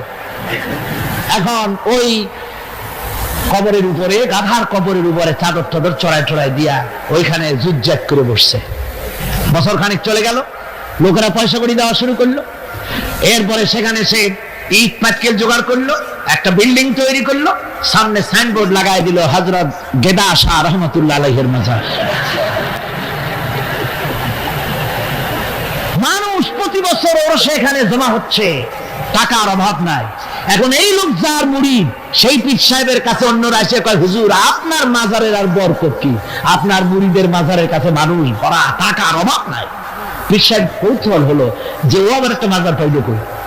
তারপরে একদিন ওই মুরিদকে ডেকে বললো, বাবা সত্যি কথাটা আমারে কও, এই মাজার কার? মুরিদ কয় যে হুজুর আপনি আমার ওস্তাদ, আপনার কাছেই সব শিখছি, কিন্তু এই কথা কাউকে বলবেন না। বল না, বল না কি হয়েছে, মাজারটা কার? বললো যে হুজুর যে গাধাটা নিয়ে ব্যবসা করতাম, ওই গাধাটা মরে গেল, তারে কবরে দিয়ে টিয়া এরপরে পরে এই ঘটনা হয়েছে। পীর সাহেব কয় আমি আরো চিন্তা করছিলাম যে না জানি কোনো সত্যি কোনো পীর সাহেব মাজার, অসুবিধা হয় নাই, তোমার ওখানে যেটার কবর ওইটার মায়ের কবর হলো আমার বাড়িতে।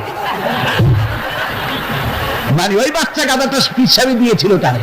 আমার ভাইরা, আপনারা আশ্চর্য হবেন, বাংলাদেশে এরকম বহুত মাজার আছে, সে মাজারের কোনো ঠিকানা নাই, কার মাজার তারও কোনো খোঁজ খবর নাই। মানুষকে শোষণ করে টাকা পয়সা লুণ্ঠন করা হতেছে। আধার একটা হলে তার উপরে চাদর দেওয়া লাগবে, আগরবাতি দিতে হবে, মোমবাতি দিতে হবে, গোলাপ পানি ছিটাতে হবে। কোথায় পেয়েছেন? কোন হাদিসে পেয়েছেন?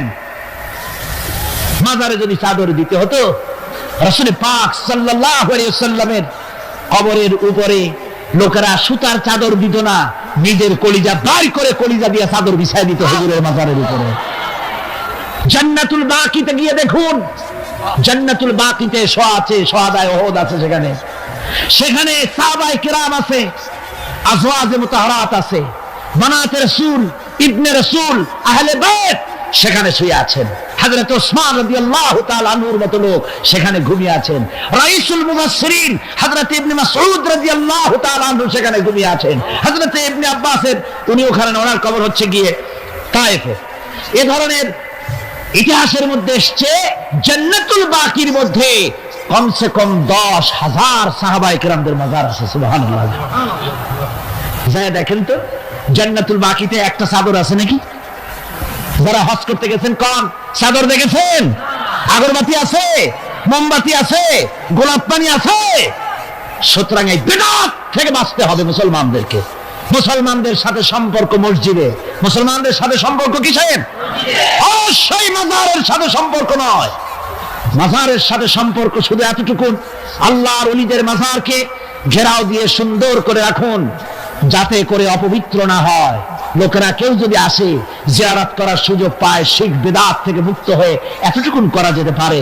কিন্তু বিশাল আকারের গম্বুজ করে লাইট জ্বালাতে হবে, আগরবাতি মোমবাতি দিতে হবে, এটা সম্পূর্ণ বিদআত। এক শ্রেণীর লোকেরা এগুলি করে ব্যবসা করতেছে। সেই জন্য বলছি যে আমাদের ইত্তেবা করতে হবে রাসূলের। কার ইত্তেবা করতে হবে?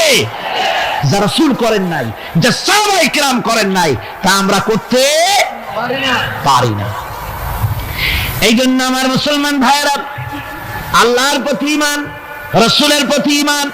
ঈমানের অর্থ হলো আল্লাহর নবীর যে কথাগুলি তিনি বলে গিয়েছেন তার ওসওয়াকে ধরে রাখা, রাসূলের আদর্শ দিয়ে পায়ের নখকাটা থেকে শুরু করে মাথার চুল পর্যন্ত গ্রহণ করতে হবে। নবী মুহাম্মদ রাসূলুল্লাহ সাল্লাল্লাহু আলাইহি ওয়াসাল্লামের তিনি যেভাবে যা করেছেন তার উল্টাপাল্টা একটাও করা যাবে না, সব করতে হবে কার কথা মতো? রাসূল পাক সাল্লাল্লাহু আলাইহি ওয়াসাল্লামের কথা মতো। রাসূলের প্রতি ঈমান এর অর্থ হলো তিনি হচ্ছেন আইনদাতা। তিনি আইন ও বিধান দিয়েছেন আল্লাহর পক্ষ থেকে। আইন ও বিধান কার পক্ষ থেকে দিয়েছেন? আল্লাহর পক্ষ থেকে। তিনি যে বিচার করেছেন সেই বিচারক হিসাবে তাকে গ্রহণ করতে হবে। তিনি যে বিধান দিয়েছেন সেটাই মানতে হবে। তিনি শাসক ছিলেন, তিনি রাষ্ট্রপতি ছিলেন, তিনি সব ছিলেন, সকলের জন্য তিনি আদর্শ। তিনি যুবকের আদর্শ, তিনি নানার আদর্শ, তিনি স্বামীর আদর্শ, তিনি পিতার আদর্শ, তিনি রাষ্ট্রপতির আদর্শ, তিনি সেনাপতির আদর্শ, তিনি শ্রমিকের আদর্শ, তিনি সকলেরই আদর্শ। ঠিক কিনা কর? সকলের আদর্শ। রাসূলের ফয়সালা প্রত্যেকটি উম্মতকে মানতে হবে। একবার একজন মুসলমান আর একজন ইহুদি রাসূলের কাছে গিয়ে উপস্থিত হলেন। ইহুদি গিয়ে নালিশ করলো হুজুরের কাছে মুসলমানের বিরুদ্ধে। হুজুর সাল্লাল্লাহু আলাইহি ওয়াসাল্লাম সে নালিশ শুনে তিনি ফয়সালা দিলেন ইহুদির পক্ষে। মুসলমান ব্যক্তি অসন্তুষ্ট হয়ে গেলেন। তিনি চলে গেলেন হযরত ওমরের কাছে, গিয়ে বললেন, ভাই ওমর, একটা জিনিসের বিচারের সানি করার জন্য আপনার কাছে এসেছি। কি সানি? বলে যে মুহাম্মদ সাল্লাল্লাহু আলাইহি ওয়াসাল্লামের কাছে গিয়েছিলাম, তিনি এই বিচারটা করলেন, আমি মুসলমান, নামাজ পড়ি, চাঁদা দিই, জিহাদে যাই, আর আমার পক্ষে রায় না দিয়ে রায় দিলেন তিনি ইহুদির পক্ষে। আপনি মেহেরবানি করে বিচারের সানিটা করে দেন। হযরত ওমর বলছেন, অবশ্যই আমি সানি করব, বসো। হযরত ওমর ঘরে চলে গেলেন। ঘরের ভিতর থেকে একটা তরবারি নিয়ে এলেন। তরবারিকে খাপ মুক্ত করে তিনি বললেন, আল্লাহর বান্দা, যে ব্যক্তি মুহাম্মদ রাসূলুল্লাহ সাল্লাল্লাহু আলাইহি ওয়াসাল্লামের ফয়সালা করে দেওয়ার পর তার ফয়সালার সানি করতে আসে, ওর সানিটা, ওর ফয়সালাটা এরকম করে করে দিতে হয়। তরবারি দিয়ে আঘাত দিলেন, লোকটি দুই টুকরা হয়ে পড়ে গেল। আমার বন্ধুগণ, সারা এলাকায় সারা পড়ে গেল, মুসলমান হযরতে ওমর মুসলমান হত্যা করেছে। তার ওই নিহত ব্যক্তি আত্মীয় স্বজনরা দিয়ত দাবি করতে এলো। আল্লাহ রাসূলের কাছে আল্লাহ পাক জানিয়ে দিলেন যে এই লোক হযরত ওমর কোন মুসলমান হত্যা করেনি, হযরত ওমর যাকে হত্যা করেছে সে ব্যক্তি মুনাফিক। বলছে যে ধর্ম আর রাজনীতি আলাদা। ধর্ম কোথায়? তাদের কথা হলো ধর্ম হলো পবিত্র জিনিস, ওই পবিত্র জিনিস থাকবে মসজিদে, পবিত্র জিনিস থাকবে মাদ্রাসায় আর খানকার ভেতরে। ওই পবিত্র ধর্ম রাজনীতিতে আনা যাবে না। ধর্মের প্রতি তাদের মহব্বত খুব, ধর্ম খুব পবিত্র।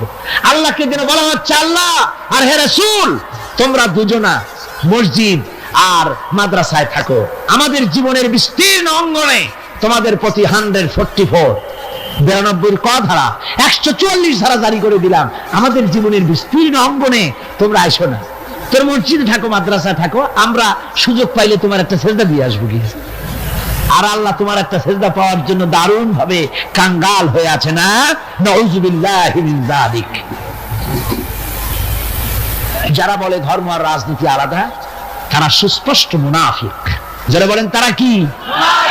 এই লোকগুলি হচ্ছে ধর্মনিরপেক্ষবাদী, সেকুলারিজম, ধর্মনিরপেক্ষ মতবাদের লোক। তারা বলে যে ধর্মনিরপেক্ষ, ধর্মের ব্যাপারে নিরপেক্ষতা অবলম্বন করা লাগবে। এরা খুব সুচতুর, ভাতের ব্যাপারে নিরপেক্ষতা অবলম্বন করে না। আপনারা কোন যে জিনিস যত বেশি প্রয়োজন আমরা তার পক্ষে থাকি না নিরপেক্ষ থাকি? ভাতের ব্যাপারে নিরপেক্ষ লোক আছে নাকি এখানে? ডায়াবেটিসের রোগী ছাড়া ভাতের ব্যাপারে নিরপেক্ষ লোক নাই, সবই পক্ষে। আচ্ছা ঘুমটা আমাদের জন্য জরুরি কিনা? এই ঘুমের আমরা পক্ষে না বিপক্ষে? নিরপেক্ষ আছে কেউ নাই। বিবাহ যারা করে নাই সেই সব যুবকদের জন্য বিবাহটা জরুরি কিনা? এই জরুরি বিষয়ের প্রতি যুবকদের কি মত? এ ব্যাপারে কি নিরপেক্ষ না পক্ষে? খুব জোরেই বলেছে পক্ষে। তাহলে বোঝা গেল যে জিনিস যত বেশি জরুরি আমরা সেটার পক্ষে, আর যেটা জরুরত নাই আমরা সেটা পক্ষে নাই। তাহলে ধর্ম কি এতই অজরুরি বিষয় যে এইটার ব্যাপারে আমরা শুধু নিরপেক্ষ হয়ে থাকবো? নাউযুবিল্লাহি মিন যালিক। ধর্মের ব্যাপারে নিরপেক্ষতা অবলম্বনকারী একটা রাজনৈতিক দল আমাদের দেশে কাজ করতেছে, ঠিক কিনা? ধর্ম নিরপেক্ষ মতবাদের সপক্ষে তারা কোরআনে কারীমের আয়াত বলে। তারা বলে মৌলভী সাহেবরা কি বুখারী পড়ে নাই? বুখারীর মধ্যে আছে লাকুম দীনুকুম ওয়ালিয়া দীন। আর অনুসারীরা তখন চিন্তা করে বাপরে আমাদের নেতি খান বুখারীও পড়ে, আজিব তামাশা। লা ইকরাহা ফিদ্দীন, এর মধ্যে ধর্ম নিরপেক্ষতার গন্ধ নাই। সূরাটির নাম হচ্ছে সূরা কাফিরুন। সূরাটির নাম কি? কাফেরেরা বলেছিল হে মুহাম্মদ সাল্লাল্লাহু আলাইহি ওয়াসাল্লাম, ধর্মের ব্যাপারে আমাদের ভিতরে বড় ঝগড়াঝাটি প্রায় লেগে থাকে, সুতরাং ধর্ম নিয়ে বাড়াবাড়ি না করে আসো, আমরা এক কাজ করি, তোমরা কিছুদিন আমাদের প্রতিমাগুলির সামনে এসে একটু পূজা দিয়ে যাও, আর আমরাও কয়েকদিন তোমাদের মসজিদে গিয়ে আল্লাহর সেজদা দিয়ে আসবো। এইভাবে আমরা ধর্মকে 50-50 ভাগাভাগি করে নেই। কাফেররা তোমরা যার ইবাদত করো আমরা তার ইবাদত করি না, আবার আমরা যার ইবাদত করি তোমরা তার ইবাদত করো না। সুতরাং লাকুম দীনুকুম ওয়ালিয়া দীন, সুতরাং তোমাদের ধর্ম তোমাদের জন্য, আমাদের ধর্ম আমাদের জন্য। তার মানে তোমরা তোমাদের ধর্ম নিয়ে থাকো, আমরা আমাদের ধর্ম নিয়ে থাকি। এটা কি নিরপেক্ষের কথা হলো না পক্ষের কথা হলো? ওই বেওকুফরা তারা মানুষকে বিভ্রান্ত করতে চায়, কোরআনে কারীমের আয়াতকে নাজায়েজ তরিকায় তারা ব্যবহার করে। আবার বলে লা ইকরাহা ফিদ্দীন, মৌলবীরা জানে না ধর্মের মধ্যে বাড়াবাড়ি নাই। কত বড় মুফাসসির এক একজন! ধর্মের মধ্যে বাড়াবাড়ি নেই, লা ইকরাহা ফিদ্দীন। ধর্মে বাড়াবাড়ি এটা কিসের কথা? এ কথাটা হচ্ছে মুসলমানদেরকে বলা হচ্ছে অমুসলিমদেরকে বাধ্যতামূলক ভাবে ভয় দেখিয়ে, প্রলোভন দেখিয়ে, ত্রাস সৃষ্টি করে কোন ক্রমে তাদেরকে মুসলমান বানানো যাবে না। ইচ্ছে করে যদি কেউ আসে ইসলামের সৌন্দর্যে মুগ্ধ হয়ে, মোস্ট ওয়েলকাম, তাকে গ্রহণ করে। বাড়াবাড়ি করা যাবে না, ভয় দেখানো যাবে না।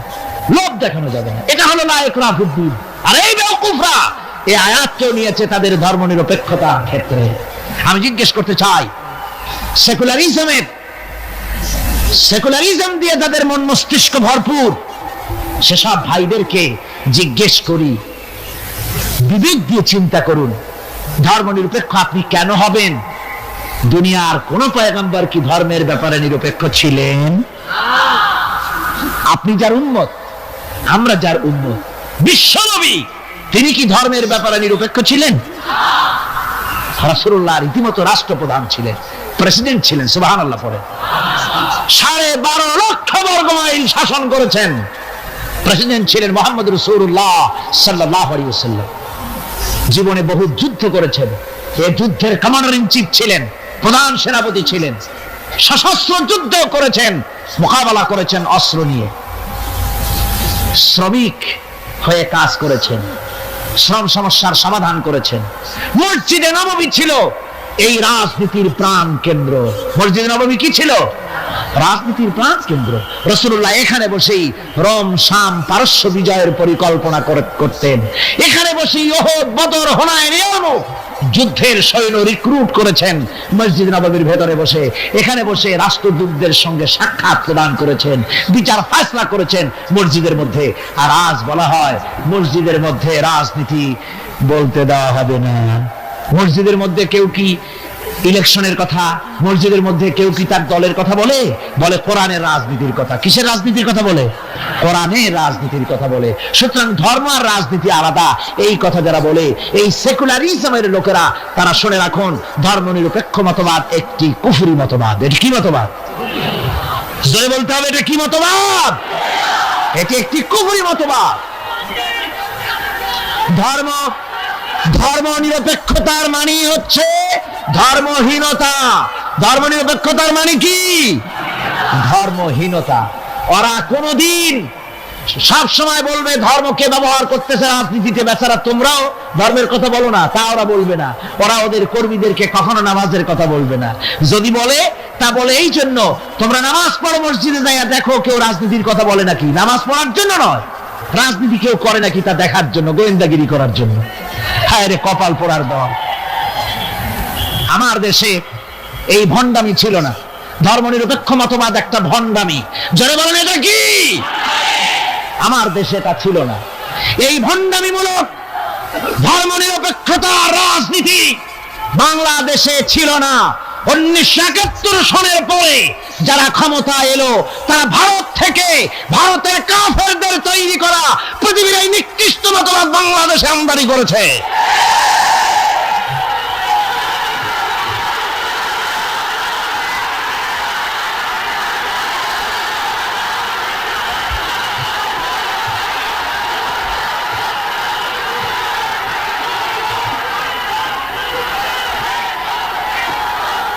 আমার মুসলমান ভাইয়েরা,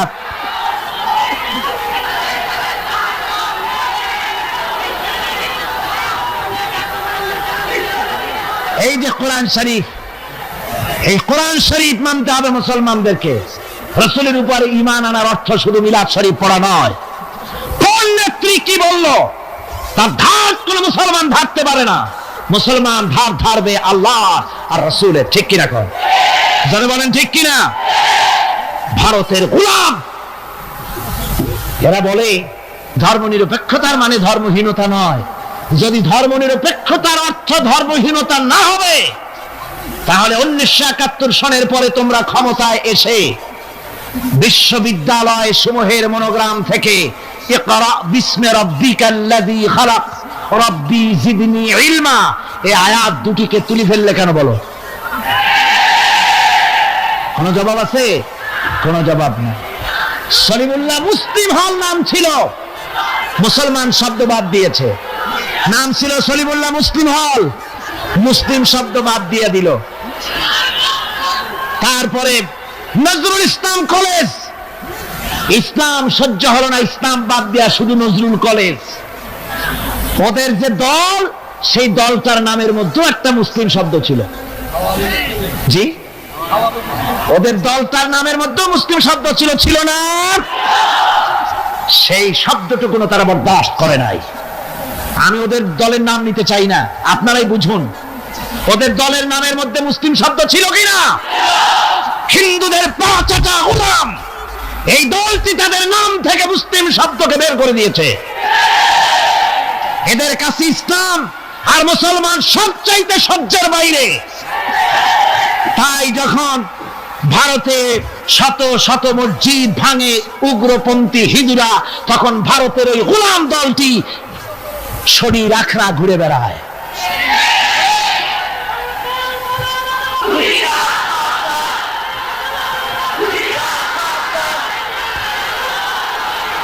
আমার মুসলমান ভাইদের খেদমতে আমি আরজ করতে চাই, মুসলমানদের কাজ বুঝতে হবে, ধর্মনিরপেক্ষ মতবাদ মুসলমানদের জন্য জায়েজ নাই, হারাম। দুনিয়ার সব আলেম একমত, এই ফতোয়ার উল্টা কেউ ফতোয়া দিতে পারবে না। দুনিয়ার সব মুফাসসিরিন, মুহাদ্দিসিন, উলামায়ে কেরাম, মুফতি সব একমত, ধর্মনিরপেক্ষ মতবাদ কুফরি মতবাদ। কি মতবাদ? যারা বলেন কি মতবাদ? মুসলমানের সন্তান যাকে মুসলমানের জন্ম দিয়েছে ধর্মনিরপেক্ষবাদের আন্দোলন করতে পারে না, হারাম হারাম।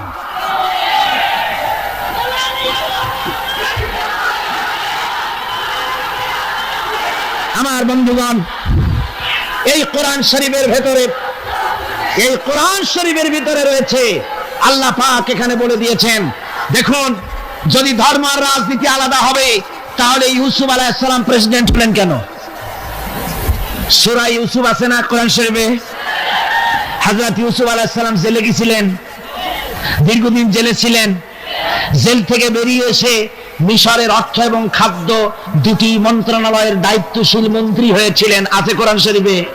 গোটা মিশরের প্রেসিডেন্ট হয়েছিলেন, আছে কোরআনে। সুলাইমান আলাইহিস সালাম গোটা পৃথিবীর প্রেসিডেন্ট ছিলেন, আছে কোরআনে। মুহাম্মদ সাল্লাল্লাহু আলাইহি ওয়াসাল্লাম প্রেসিডেন্ট ছিলেন, আছে কোরআনে। সর্বত্র পয়গম্বরেরা রাজনীতি করেছেন। এই দুশ্চরিত্র লোকগুলি ভারতের গোলামেরা, তাদের কথা হলো আলেম ওলামারা রাজনীতি করবে না, ধর্মীয় মাহফিলে রাজনীতি হবে না, বাংলাদেশ তোমার বাপের সম্পত্তি, এমন ভাবে কথা বলে। বাংলাদেশে ধর্ম নিয়ে রাজনীতি করতে দেওয়া হবে না, মনে হয় যেন বাপ এই বাংলাদেশ আর বাপের সম্পত্তি আর আমরা ঘর জামাই থাকি।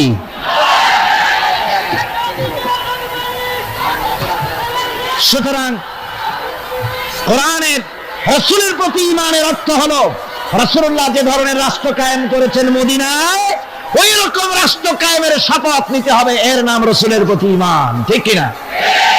শুধু জামা কাপড় সুবিধা যেটা সেইটা, সুবিধাবাদ জিন্দাবাদ। রাসূলুল্লাহর সুন্নাত দুই রকম। সুন্নাত কয় রকম? এক ধরনের সুন্নাত আমল করা সহজ, আর এক শ্রেণীর সুন্নাত আমল করা কঠিন। ঠিক কিনা? আমি কিন্তু সুন্নতের মর্যাদা সম্পর্কে কথা বলছি না, আমি বলছি আমলের ব্যাপারে ধরনটা। এক শ্রেণী রাসূলের কোন সুন্নতের কদর কিন্তু কম নয়, আকাশ আর জমিন বিক্রি করলেও রাসূলের একটা সুন্নতের সমান মর্যাদা হবে না। রাসূলের সুন্নত পালনের মধ্যে দুই ধরনের, একটা সুন্নত হচ্ছে পালন করা খুব সহজ, আর একটা পালন করা কঠিন। সহজ সুন্নত হলো চোখে সুরমা লাগানো, সহজ সুন্নত দুপুরে খাইয়া আরামে ঘুমানো, সহজ সুন্নত হলো কদু খাওয়া, সহজ সুন্নত খাবারের পরে মিষ্টি খাওয়া, এগুলি হলো সহজ সুন্নত। আর কঠিন সুন্নত হচ্ছে বদরের প্রান্তরে কাফেরদের মোকাবেলায় দাঁড়ানো। কঠিন সুন্নত হচ্ছে উহুদের ময়দানে দান মোবারক শহীদ করার সুন্নত। কঠিন সুন্নত হচ্ছে বাতিলের বিরুদ্ধে মানুষের তৈরি করা মতবাদকে উৎখাত করে আল্লাহর জমিনে আল্লাহর দ্বীন কায়েম করার সুন্নত। আমি আজ এই বিশাল জনতাকে জিজ্ঞাসা করতে চাই, আপনারা রাসূলের সহজ সুন্নত আমরা যেভাবে পালন করব, কঠিন সুন্নতটাও পালন করতে রাজি আছেন? তাহলে বাংলাদেশের বুকে ধর্ম নিরপেক্ষতার মুখে লাথি মেরে কোরআনের রাজ কায়েম করতে রাজি আছেন? দুহাত উঁচু করে দেখান। আলহামদুলিল্লাহ, আলহামদুলিল্লাহ। আল্লাহ পাক আপনাদেরকে হক বোঝার তৌফিক দান করুন। এখন আমরা মোনাজাত করব, মোনাজাতের জন্য দাঁড়ানো ভাইরা বসুন। আল্লাহুম্মা আমিন।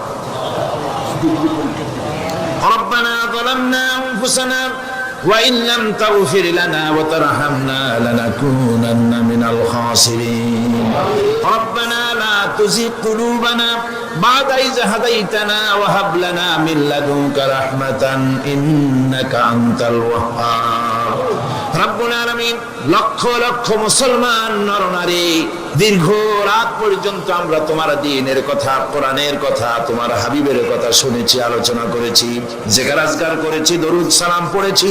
মেহেরবানি করে সওয়াব করুন হুজুরে পুরনূর সাল্লাল্লাহু আলাইহি ওয়াসাল্লামের রূহ মুবারকে পৌঁছায়া দাও।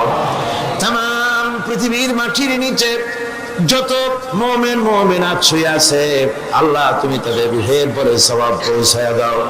রব্বুল আলামিন আমাদের মধ্য থেকে আমাদের মা বাপ যাদের দুনিয়া থেকে বিদায় হয়ে গেল, আয় আল্লাহ আজকে জুমার রাত, এই রাতে তোমার দরবারে বিশেষভাবে বিনীতভাবে আরজ করি, আমাদের মা বাপ যাদের মারা গেছে কবরগুলিকে জান্নাতের টুকরায় পরিণত করে দাও। রব্বুল আলামিন আমাদের মা বাপকে ক্ষমা করে দাও। রব্বির হামহুমা কামা রব্বায়ানি সগীরা। সবাই পড়েন রব্বির হামহুমা কামা রব্বায়ানি সগীরা। রব্বুল আলামিন সারা জীবন গুনাহ করেছি আমরা, জেনে করেছি না জেনে করেছি, শিরক বিদআতের ভিতরে আমরা মুবতালা হয়েছি। আজকে আমরা কোরআন থেকে বুঝতে পেরেছি শিরক এবং তাওহীদকে, আল্লাহ শিরক থেকে বাঁচার তৌফিক আমাদের দাও। জীবনে আমাদের থেকে জেনে না জেনে যত রকমের শিরক অনুষ্ঠিত হয়েছে তোমার কাছে বিনীতভাবে মাপ চাই। আল্লাহ তুমি দয়া করে আমাদের শিরক বিদআত জাতীয় সমস্ত গুনাহ খাতাকে মাফ করে দাও। রব্বুল আলামিন তুমি বলেছো আমার কাছে হাত পাতো, আমাকে বলো, আমি ডাকের সাড়া দিব। আল্লাহ আমরা তোমাকে প্রাণ ভরে ডাকতেছি। এই মাহফিলে হাজারো মানুষ দোয়া চেয়েছে, কত চিঠি এসেছে আল্লাহ তুমি জানো। যিনি যেই জন্য দোয়া চেয়েছে আল্লাহ তুমি দয়া করে তার সেই প্রয়োজন মিটাইয়া দাও। রব্বুল আলামিন এই লক্ষ লক্ষ জনতা তোমার কাছে ভিক্ষুকের মতো হাত পেতেছে আল্লাহ, কাউকে তুমি ফিরাইয়া দিও না আজকে জুমার রাতে আল্লাহ, কাউকে তুমি ফিরাইয়া দিও না মাবুদ, কাউকে তুমি ফিরাইয়া দিও না। আয় আল্লাহ নিঃসন্তানীকে সন্তান দাও, গুনাহগারদেরকে মাফ করে দাও, ঋণগ্রস্তদের ঋণ পরিশোধ করার তৌফিক দিয়ে দাও। রোগগ্রস্ত আমরা যারা আছি আল্লাহ তোমার কাছে শিফায়ে আজলা কামনা করি। আয় আল্লাহ তাআলা বাংলাদেশের বাইরে সৌদি আরব, কুয়েত, কাতার, আরব আমিরাত, বাহরাইন, ওমান, অনেকগুলি মুসলিম দেশ, অমুসলিম দেশে বাংলাদেশের মুসলমানেরা যারা থাকে চট্টগ্রাম তাফসীরের মাহফিলের জন্য আসতে দিল চায়, অনেকে আসতে পারে না, টাকা দিয়ে সাহায্য করে, চিঠি লিখে দোয়া চায়। আল্লাহ বিদেশে বসবাসরত প্রবাসী বাংলাদেশি মুসলমানদের তুমি হেফাজত করো আল্লাহ, তাদেরকে ঈমানের উপরে রাখো, তাদের সকলকে কোরআনের খাদেম বানায়া দাও। আয় আল্লাহ বিদেশে বসবাসরত বাংলাদেশি সকল মুসলমানকে দ্বীনের মুজাহিদ বানায়া দাও। ربنا تقبل منا إنك أنت السميع العليم وتب علينا إنك أنت التواب الرحيم سبحان ربك رب العزة عما يصفون وسلام على المرسلين الحمد لله رب العالمين واجعل آخر كلمة عند الموت لا إله إلا الله محمد رسول الله কোরআনে কারীম বলছি ওয়া আইয়ুবা ইয নাদা রাব্বাহু ইন আন্নী মাসানিয়াদ-দুররু ওয়া আনতা আরহামুর রাহিমিন। স্মরণ করো সেই সময়ের কথা যখন আইয়ুব তার রবকে ডেকে বলেছিল আমি অসুস্থ আর তুমি তো রহমান রহিম দয়াময়। ভাষাটা দেখেন কি সুন্দর, এর থেকে কি আল্লাহর আর কিছু বলা লাগে? আল্লাহ পাকের কাছে তিনি বলতেছেন আল্লাহ আমি তো অসুস্থ, আমি তো অসুখ করেছে আমার, আর তুমি তো দয়াময় রহমান রহিম। এক অন্ধ, ঈদের দিন কত অন্ধই তো আছে খয়রাত করার জন্য, ভিক্ষা করার জন্য, চতুর্দিকে ভিক্ষা করতেছে অন্ধরা। এক অন্ধ ঈদের গেটের কাছে দাঁড়ায় বলতেছে ভাইরা আজ হচ্ছে ঈদের দিন আর আমি কিছু দেখতে পাচ্ছি না। বেশি পয়সা পাইল, মানুষের দিন তার প্রতি আকৃষ্ট হয়ে গেছে। আরে কি কথা, আজিদের দিন, সকলে আনন্দ করছে আর আমি কিছুই দেখতে পাচ্ছি না। সে কিন্তু কিছু চায় নাই। ভাষার ভিতরে, কথা বলার ভিতরে এ ধরনের টেকনিক আছে। হযরত আইয়ুব আলাইহিস সালাম বললেন না যে আল্লাহ আমারে মাফ করে দাও, কষ্টের মধ্যে আছি। তিনি শুধু বলেছেন রব্বুল আলামিন, আমি অসুস্থ হয়ে পড়েছি, আমার অসুখ করেছে, আর তোমার নাম রহমান রহিম। এতটুকু কথা বলেছেন। আল্লাহ রাব্বুল আলামিনের দরজায়, তার দরবারে আইয়ুব আলাইহিস সালামের ডাক চলে গেছে। যায় নাই? কোন অসুবিধা আছে নাকি? কোন অসুবিধা নাই। পানির তলা দিয়া যদি কেউ ডাক দেয়, পাহাড়ের ভিতরে বসে যদি কেউ ডাক দেয়, আল্লাহ রাব্বুল আলামিন তা শুনতে পান। ইউনূস আলাইহিস সালাম মাছের পেটে বসে চিৎকার মেরেছিলেন, লা ইলাহা ইল্লা আনতা সুবহানাকা ইন্নী কুনতু মিনাজ জালিমিন। তিনি বলছিলেন, আয় আল্লাহ তাআলা, আমি তোমার প্রশংসা করছি, তুমি ছাড়া উপাস্য নাই, মাবুদ নাই। আমি তোমার পবিত্রতা ঘোষণা করছি, আমি তো জালিমদের অন্তর্ভুক্ত হয়ে গেছি। বাস এতটুকুন কথাই বলেছেন। আল্লাহ পাক বলছেন, ইউনূসের ডাক তো কেউ শোনে নাই, পানির মধ্যে কেউ শোনে নাই, জমিনের কেউ শোনে নাই, মহাশূন্যের কেউ শোনে নাই, কিন্তু মাছের পেটের ভেতরে থেকে, গভীর অতল দরিয়ার তলদেশ থেকে মাছের পেটের ভিতরে বসে আমার ইউনূস যে ডাক দিল, ওই ডাক আমি আরশের মালিক আমি শুনতে পেয়েছি, আর সঙ্গে সঙ্গে জবাব দিয়েছি। ফাস্তাজাবনা লাহু ওয়া নাজ্জাইনাহু মিনাল গাম্মি ওয়া কাযালিকা নুজিল মুমিনিন। ডাকের সাড়া দিলাম, বিপদ দিয়া বাঁচায় দিলাম। শুধু ইউনূসের না, আল্লাহ পাক এ জায়গায় আবার ওয়াদা করলেন, দুনিয়ার যত মুমিন বান্দা আছে তারা যদি কখনো বিপদে পড়ে যায় আর আমারে যদি ডাকে, আমি এইরকম করে বিপদ থেকে বাঁচায়া দেব।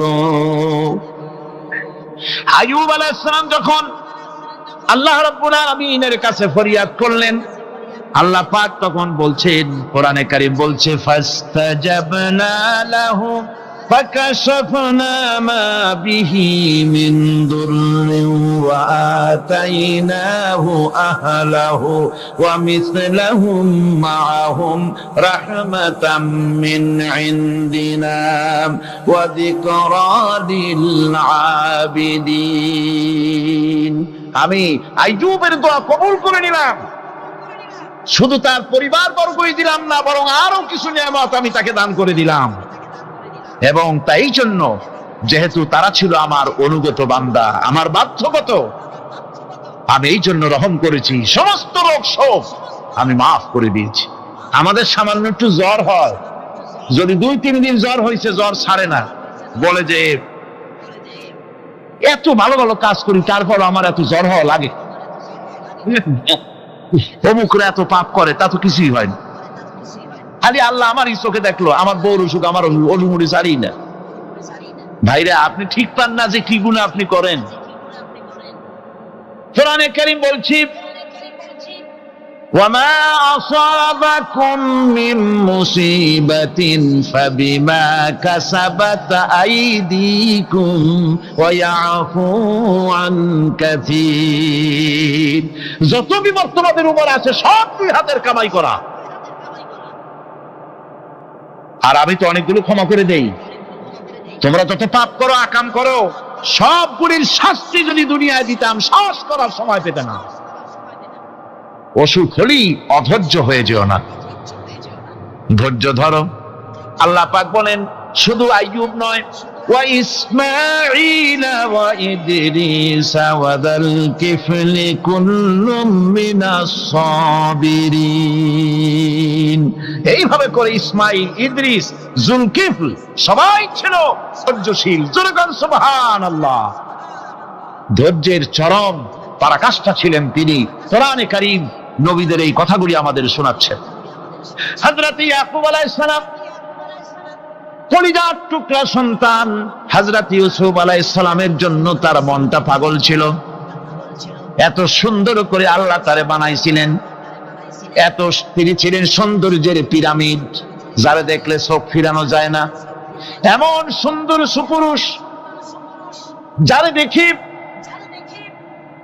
সেই যুগের সুন্দরী যুবতী মেয়েরা রূপের মোহে পড়ে নিজেদের আঙ্গুলগুলি কেটে ফেলে দিয়েছিল। রূপের মোহে এমন অবশ হয়ে গেছে, আঙ্গুল কেটেছে, হাত কেটেছে, টের পায় নাই। আবার ভুল বুঝবেন না, দুনিয়ার সেরা সুন্দর পুরুষ ইউসুফ আলাইহিস সালাম, তা কিন্তু রাসূলের চাইতে বেশি নয়। হযরত উম্মুল মুমিনিন আয়েশা রাদিয়াল্লাহু তাআলা আনহা তিনি বলেছেন, যেই সব সুন্দরী রমণীরা ইউসুফ আলাইহিস সালামকে দেখে রূপের মোহে পড়ে নিজেদের আঙ্গুলগুলো কেটে ফেলেছিল, ওরা যদি আমার হাবিবকে দেখতো, ওরা যদি আল্লাহ রাসূলকে দেখতো, তাহলে হাত কাটতে কাটতে কোন ফাঁকে যে কলিজা কেটে ফেলে দিত, ওরা টের পেত না।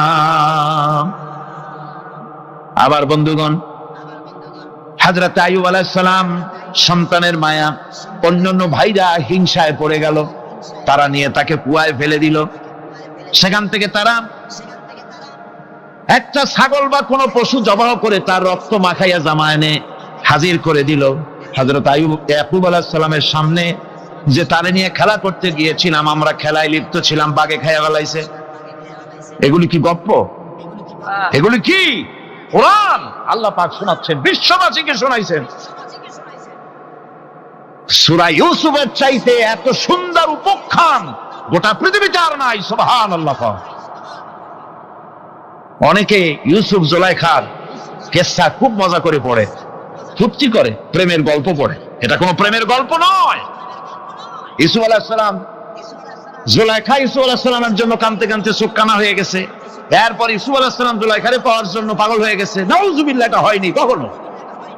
তিনি আল্লাহর পয়গম্বর, আর আল্লাহ কেমনি তারে বাঁচিয়েছেন, যখন জুলাইখা ঘরের ভিতরে সুন্দর করে যৌন উন্মাদনামূলক চিত্র অঙ্কিত করে ঘরের মধ্যে আটকায় দিয়েছে, তালা লাগায় দিয়েছে, আর নিজে যৌন দীপক কাপড় চোপড় পরেছে না পরার মতোই। সে যুগের সুন্দরী মেয়ে জুলাইখা,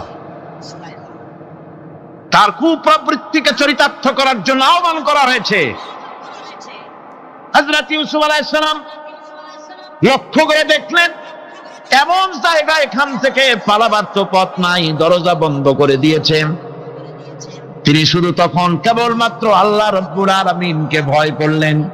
আল্লাহকে ভয় করে আল্লাহর নাম নিয়ে যখন তালাবদ্ধ দরজার দিকে দৌড় দিয়েছেন, আল্লাহ রাব্বুল আলামিন আপন কুদরতে তালাগুলি খুলে দরজা তার জন্য উন্মুক্ত করে দিলেন। ইউসুফ আলাইহিস সালামকে ফালাই দিয়ে এভাবে করে কাপড় এনে দিল তার সামনে, রক্তমাখা কাপড় পেয়ে হযরত ইয়াকুব আলাইহিস সালাম সন্তানদের মুখে কাহিনী শুনে তিনি কি বললেন? কোরআনে কারীম তা কোট করেছে। তিনি চিক দিলেন না, ফাল দিলেন না, ফিট হয়ে পড়লেন না। তিনি বললেন, কলিজার টুকরা সন্তান, তার মরার খবর শুনেছেন। তিনি বললেন কি? ফাসাবরুন জামিলুন ওয়াল্লাহুল মুস্তাআনু আলা মা তাসিফুন। আমি উত্তম সবর অবলম্বন করব। তোমরা যে কাহিনী রচনা করেছো এর বেলায় আমি আল্লাহর কাছে সাহায্য চাই। আমি উত্তম সবর অবলম্বন করব। আমার ভাইরা, 11 ভাই মনে করেছিল ইউসুফ আলাইহিস সালামকে মরণ কুয়ায় ফালাই দিছি। তারা তো ঠিক পায় নাই, এটা মরণ কুয়া না, এটা হচ্ছে একটা সুড়ঙ্গ, যাকে ইংরেজিতে বলে টানেল। এটা এমন একটা সুড়ঙ্গ, ওরা মনে করেছে মরণ কুয়া, কিন্তু আল্লাহ রাব্বুল আলামিন এই কুয়াতে এমন বানালেন, ওরা একদিকে ফালাই দিল মরণ কুয়ায়, এ কুয়ার আর এক মুখ দিয়া আল্লাহ রাব্বুল আলামিন ইউসুফ আলাইহিস সালামকে নিয়ে মিশরের সিংহাসনে বসায়া দিলেন। এটা মরণ কুয়া নয়, এটা রাজ সিংহাসনে বসার সুড়ঙ্গ পথ। ইউসুফ আলাইহিস সালাম আজ প্রেসিডেন্ট, সুবহানাল্লাহ, প্রেসিডেন্ট হয়ে বসে আছেন। ওদিকে কেনানে অভাব লেগে গেছে, সেখানকার মানুষেরা সাহায্য নিতে এসেছে, ওই 11 ভাইও আসছে। হযরত ইউসুফ আলাইহিস সালাম দেখি চিনে ফেলেছে, ওরা কিন্তু তখনও ঠিক পায় নাই। হযরত ইউসুফ আলাইহিস সালাম চিনে ফেলেছেন এখন কি করা উচিত। সবগুলোকে ঠ্যাং উপরের দিকে উঠাইয়া তারপরে সমানে ধোলাই দেওয়াইতেও স্বাভাবিক ছিল, আমাদের মতো মানুষ হইলে, ঠিক কিনা? ঠিক তো বলবেনি, অভ্যাস তো এটাই। হযরত ইউসুফ আলাইহিস সালাম তাদের সামনে পরিচয় দিলেন। তারা যখন বুঝতে পারলো, লজ্জায় তাদের মাথা হেট হয়ে গেল। হযরত তার এক তো লজ্জা, আর 2 নম্বরের ভয়, জান নিয়া কেনানে কেউ ফিরে যাইতে পারবো না। এখন অবস্থা হয়েছে যে জীবনই যায় নাকি এখানে। হযরত ইউসুফ আলাইহিস সালাম ভাইদের এই করুণ দুরবস্থা বুঝতে পারলেন, বুঝে চরম ধৈর্য ধরে তিনি কি বললেন? তিনি বললেন, লা তাসরিবা আলাইকুমুল ইয়াউম। ও ভাইরা, তোমাদের বিরুদ্ধে আমার কোনো ক্ষোভ নাই, দুঃখ নাই, বিদ্বেষ নাই, হিংসা নাই, আল্লাহর রাস্তে মাফ করে দিলাম। সুবহানাল্লাহ। এর নাম পয়গম্বর। এর নাম কি? পয়গম্বর। কিসের লেনিন, কিসের মার্কস? জওয়ানেরা, ভুল পথে মানুষ চলেছিল, আলহামদুলিল্লাহ আল্লাহ এগুলারে ডাস্টবিনে ভালাই দিছে। কারণ আলহামদুলিল্লাহ, আলহামদুলিল্লাহ। পয়গম্বর কারে বলে? কারে বলে পয়গম্বর? কি চরিত্র! রাসূল করিম সাল্লাল্লাহু আলাইহি ওয়াসাল্লাম তাকে একজন সাহাবী বলছিলেন, হুজুর বলছেন এই কামটা করলা না কেন? সাহাবী বললেন, হুজুর আপনি যদি চোখের ইশারায় বলতেন, মুখ দিয়ে না কইয়া, তাও তো আমি কামটা করে ফেলতাম, আমি তো বুঝি নাই। হুজুর বললেন, চোখের ঠারে ঠারে কাজ করা নবুয়তের শান নয়। আল ওয়াদুহু ওয়াস সারাহা, নবীরা যা করেন তা ডাইরেক্ট, কোনো বক্রতা নাই, স্পষ্ট কথা। আমার ভাইরা, হযরত ইউসুফ আলাইহিস সালাম বিনিয়ামিনকে কাছে নিয়ে পরিচয় দিলেন তার ভাইদের সামনে। কোরআনে কারীম বলছে, ক্বালা আনা ইউসুফ ওয়া হাদা আখি قد من الله علينا إنه من يتقي ويصبر فإن الله لا يضيع أجر المحسنين। আমি ইউসুফ আর এই হচ্ছে আমার ভাই। আল্লাহ আমাদের উপর ইহসান করেছেন। প্রকৃতপক্ষে যারা আল্লাহকে ভয় করে এবং সবর এখতিয়ার করে, আল্লাহ এভাবে তাদেরকে, তাদের আমলকে নিষ্ফল হতে দেন না। আমার এই জামাটা নিয়ে যাও। হযরত ইয়াকুব আলাইহিস সালাম, কলিজার টুকরা সন্তান ইউসুফ আলাইহিস সালামের বিরহ যন্ত্রণায় ছেলেকে কতদিন দেখে না, কাঁদতে কাঁদতে চোখ দুটো অন্ধ হয়ে গেছে। মিশর থেকে কেনানের দিকে জামা রওনা হয়েছে। কোথায় মিশর, কোথায় কেনান? জামা যখন রওনা হয়ে গেছে, হযরত ইয়াকুব বলতেছেন, আমি যেন আমার ইউসুফের গন্ধ নাকে পেতেছি। জামা চলে এলো, চোখের উপরে রাখলেন, আল্লাহ রাব্বুল আলামিন তাকে চক্ষুষ্মান বানায়া দিলেন। ভাইরা আমার, পয়গম্বরেরা সবর করে গোটা দুনিয়ার মানুষের সামনে দৃষ্টান্ত সেট করেছেন সবরকারে ঘর। আমার ভাইরা, হযরত ইব্রাহিম আলাইহিস সালামের কথা আল্লাহ পাক কোরআনে কারিমে বলছেন, সবরকারে কয়, দেখো শেখো সবরকারে কয়। আল্লাহ পাক বললেন, ইব্রাহিম তোমার বিবি আর তোমার নবজাতক এই সন্তানকে রেখে আসো মক্কা নগরীতে।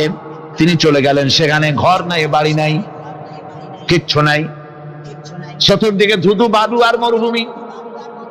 হযরতে হাজরা বলছেন, ইব্রাহিম সামান্য পানি আর খাবার দিয়া আমার সন্তান শুদ্ধ এখানে রেখে দিতেছো, আমি কি অপরাধ করেছি? কোনো জবাব নাই। 2 বার 3 বার বলার পরে হাজরা বলছেন, ইব্রাহিম গো,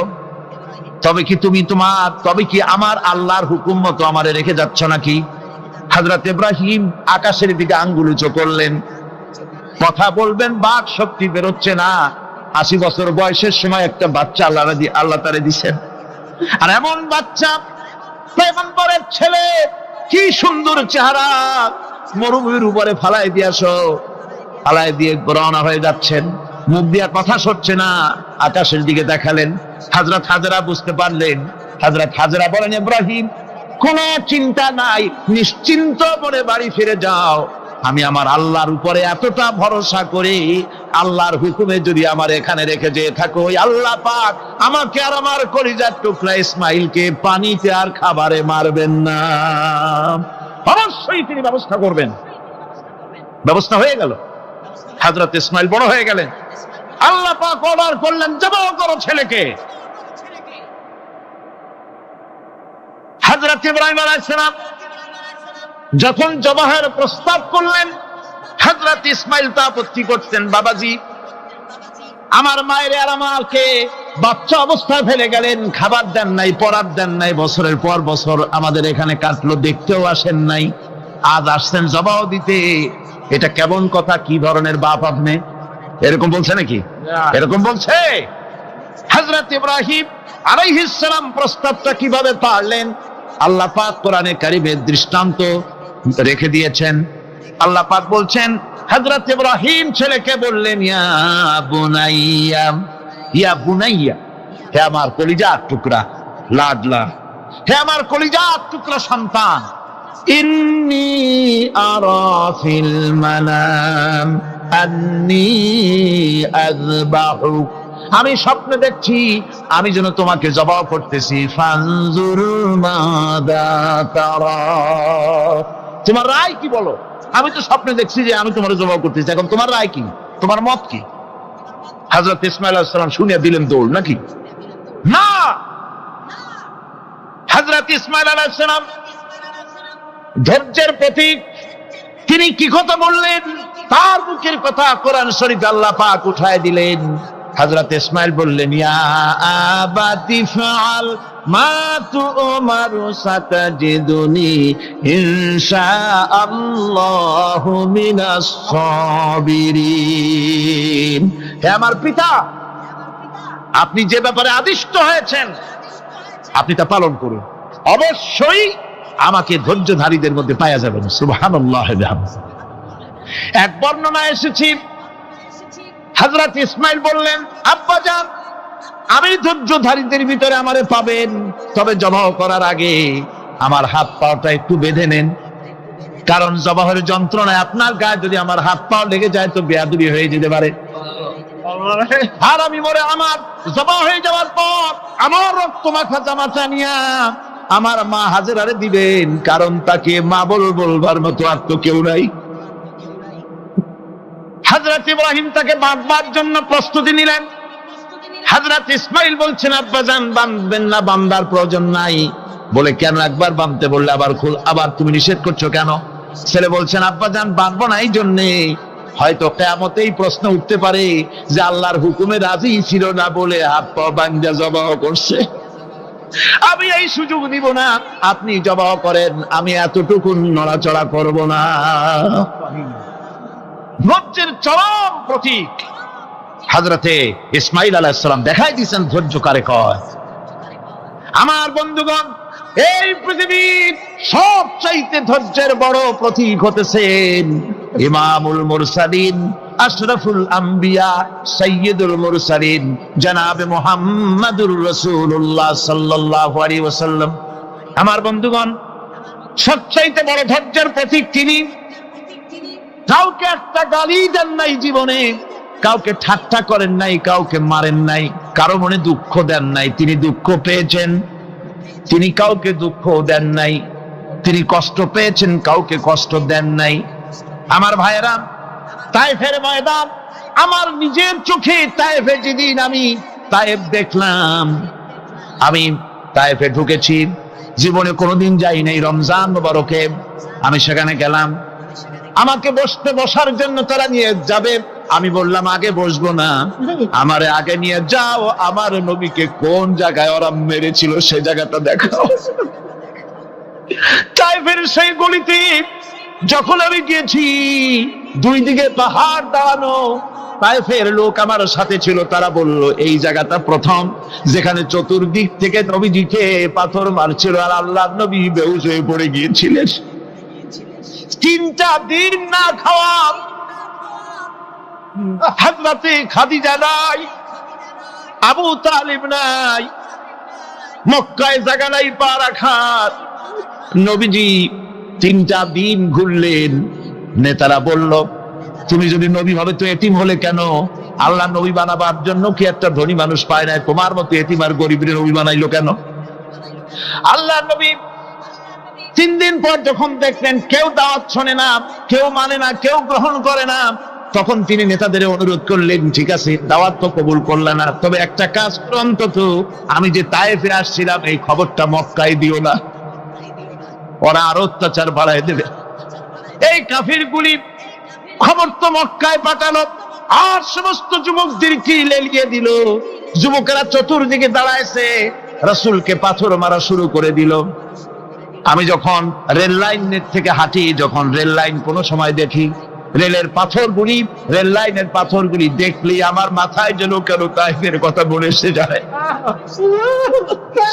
আরে মানুষের গায়ে পাথর মারলে কি অবস্থার সৃষ্টি হয়? পাথর নূরের শরীর, রহমতের শরীর, কিটি কিটি রক্ত ঝরছে। নবীজিকে জোর করে উঠাইয়া জবরদস্তি করে হাঁটার জন্য তারা ধাক্কা মারতেছে। আবার কিছুদিন গিয়ে নবীজি আবার বেহুশ হয়ে পড়েছেন, এইখান থেকে আবার উঠাইছে, আবার ধাক্কা মারতেছে। 3 নম্বরের আর একটা জায়গা আছে যেখানে ভাঙ্গা একটা মসজিদ। তাইফের লোকেরা আমাকে বলল, এই জায়গাটা হলো শেষ জায়গা যেখানে রাসূলে কারীম 3য়বারের মতো বেহুশ হয়েছিলেন, এখানেই হুজুরের রক্ত ঝরেছে বেশি। 2 রাকাত নামাজ পড়লাম, সিজদায় পড়ে এমন কান্না কাঁদলাম আল্লাহর কাছে।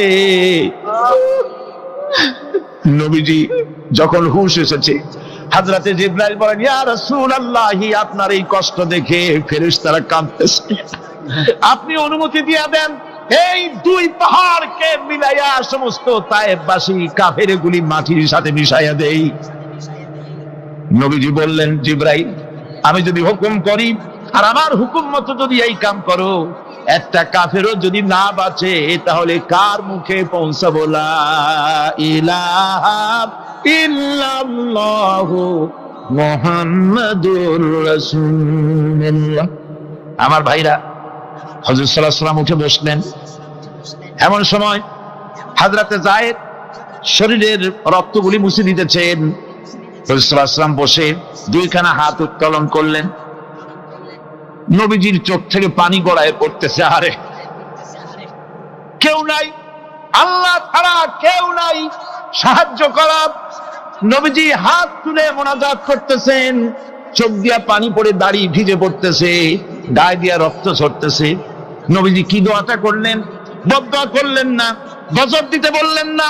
নবীজি দোয়া করলেন, রব্বুল আলামিন, এই তায়েফের লোকেরা আজকে আমার সাথে যে ব্যবহারটা করেছে, ওরা বোঝে নাই যে আমি তোমার নবী, ওরা বোঝে নাই যে আমি তোমার রাসূল, না বুঝে আমার উপরে যে অত্যাচারটা করলো, আল্লাহ তুমি এই জন্য রাগ করে এই তায়েফে তুমি গজব দিও না।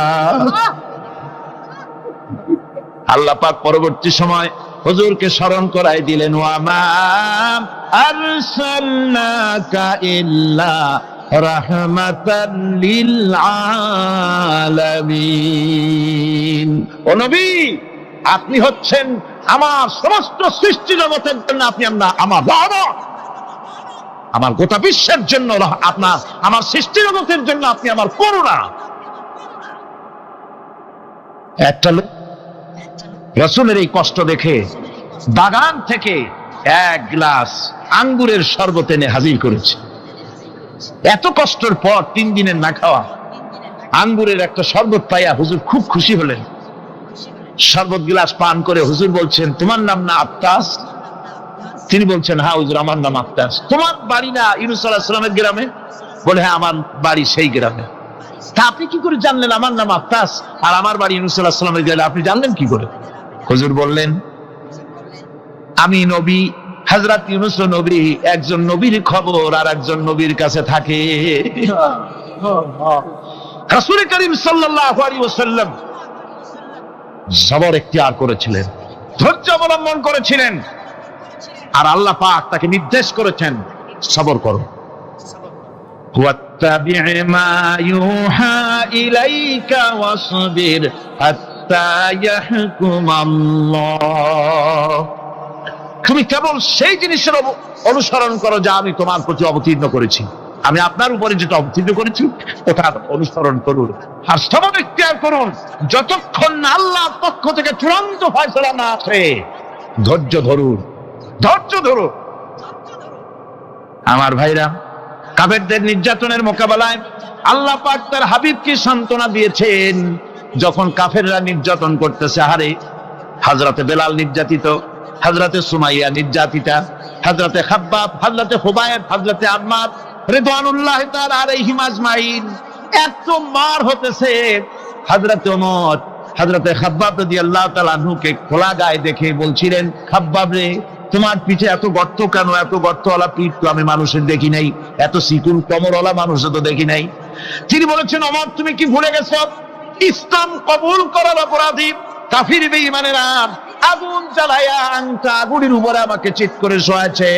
আমি যেন নড়াচড়া করতে না পারি সেজন্য আমার বুকের উপরে পাথর চাপা দিয়ে রেখেছিল। গায়ের চর্বি আর রক্ত গলে গলে পড়ে আগুন নিবেছে, আর আগুন গোশত পুড়ে যে পিঠের মধ্যে প্রবেশ করেছিল আজও পর্যন্ত পিঠের সেই গর্ত সেরে যায় নাই।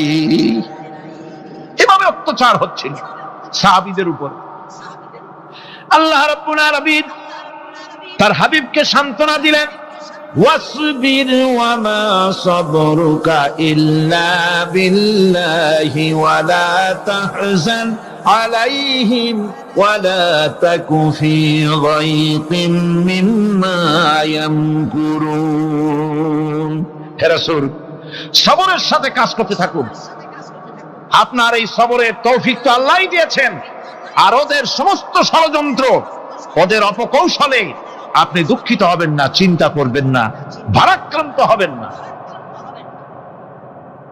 আপনি নিশ্চিত থাকুন।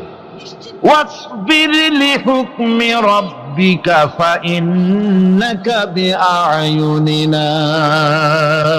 হে নবী, আপনার রবের চূড়ান্ত ফয়সালা আসা পর্যন্ত ধৈর্য ধারণ করুন। আপনি তো আমার চোখের সামনে। সুবহানাল্লাহ, সুবহানাল্লাহ। আপনি আমার চোখের সামনে। কে আপনাকে কি করবে আমি দেখবো না? সুবহানাল্লাহ। মন্ত্রী যদি, এই সলিমুদ্দিন মার্কা মন্ত্রী যত আছে, এই মন্ত্রীরা যদি ব্যথাতে ভয় কিসে? আমি তোকে দেখছি না? সাহসটা কেমন বাড়ে, কেমন বাড়ে সাহস। আর এ কোনো মন্ত্রী ছাতা মাথা না, কোন প্রেসিডেন্ট রাজা বাদশা না, আকাশ আর জমিনের মালিক আমার আল্লাহ রাব্বুল আলামিন বলছেন, হাবিব কোন চিন্তা নাই, আপনি আমার চোখের সামনে। ওরা চায় আপনাকে দুনিয়া থেকে মিটাই দিতে, আর আমি চাই ওয়ারাফানা লাকা যিকরাক, আপনার প্রশংসা তো হবে গোটা বিশ্ব জুড়ে, সর্বত্র ছড়িয়ে যাবে আপনার নাম। সুবহানাল্লাহি বিহামদিহি। আল্লাহ পাক অন্যত্র বলেছেন, ওয়ালাকাদ কুযযিবাত রুসুলুম মিন ক্বাবলিকা ফাসাবারু আলা মা কুযযিবু ওয়া উযু হাত্তা আতাহুম নাসরুনা। হে মুহাম্মদ সাল্লাল্লাহু আলাইহি ওয়াসাল্লাম, আপনার পূর্বে অসংখ্য নবী রাসূল এই পৃথিবীতে আসছে এবং জুলুম আর নির্যাতনের শিকার তারা হয়েছেন। অবশেষে তাদের প্রতি আল্লাহর সাহায্য এসেছে। সুতরাং আপনাকেও ধৈর্য ধারণ করতে হবে। ধৈর্য ছাড়া কোনো পথ নাই, ধৈর্য আপনাকে ধারণ করতেই হবে। আর এই ধৈর্য ধারণ করলে পরে আল্লাহর চূড়ান্ত ফয়সালা আসবে, তখন আল্লাহ পাক মেহেরবানি করবেন।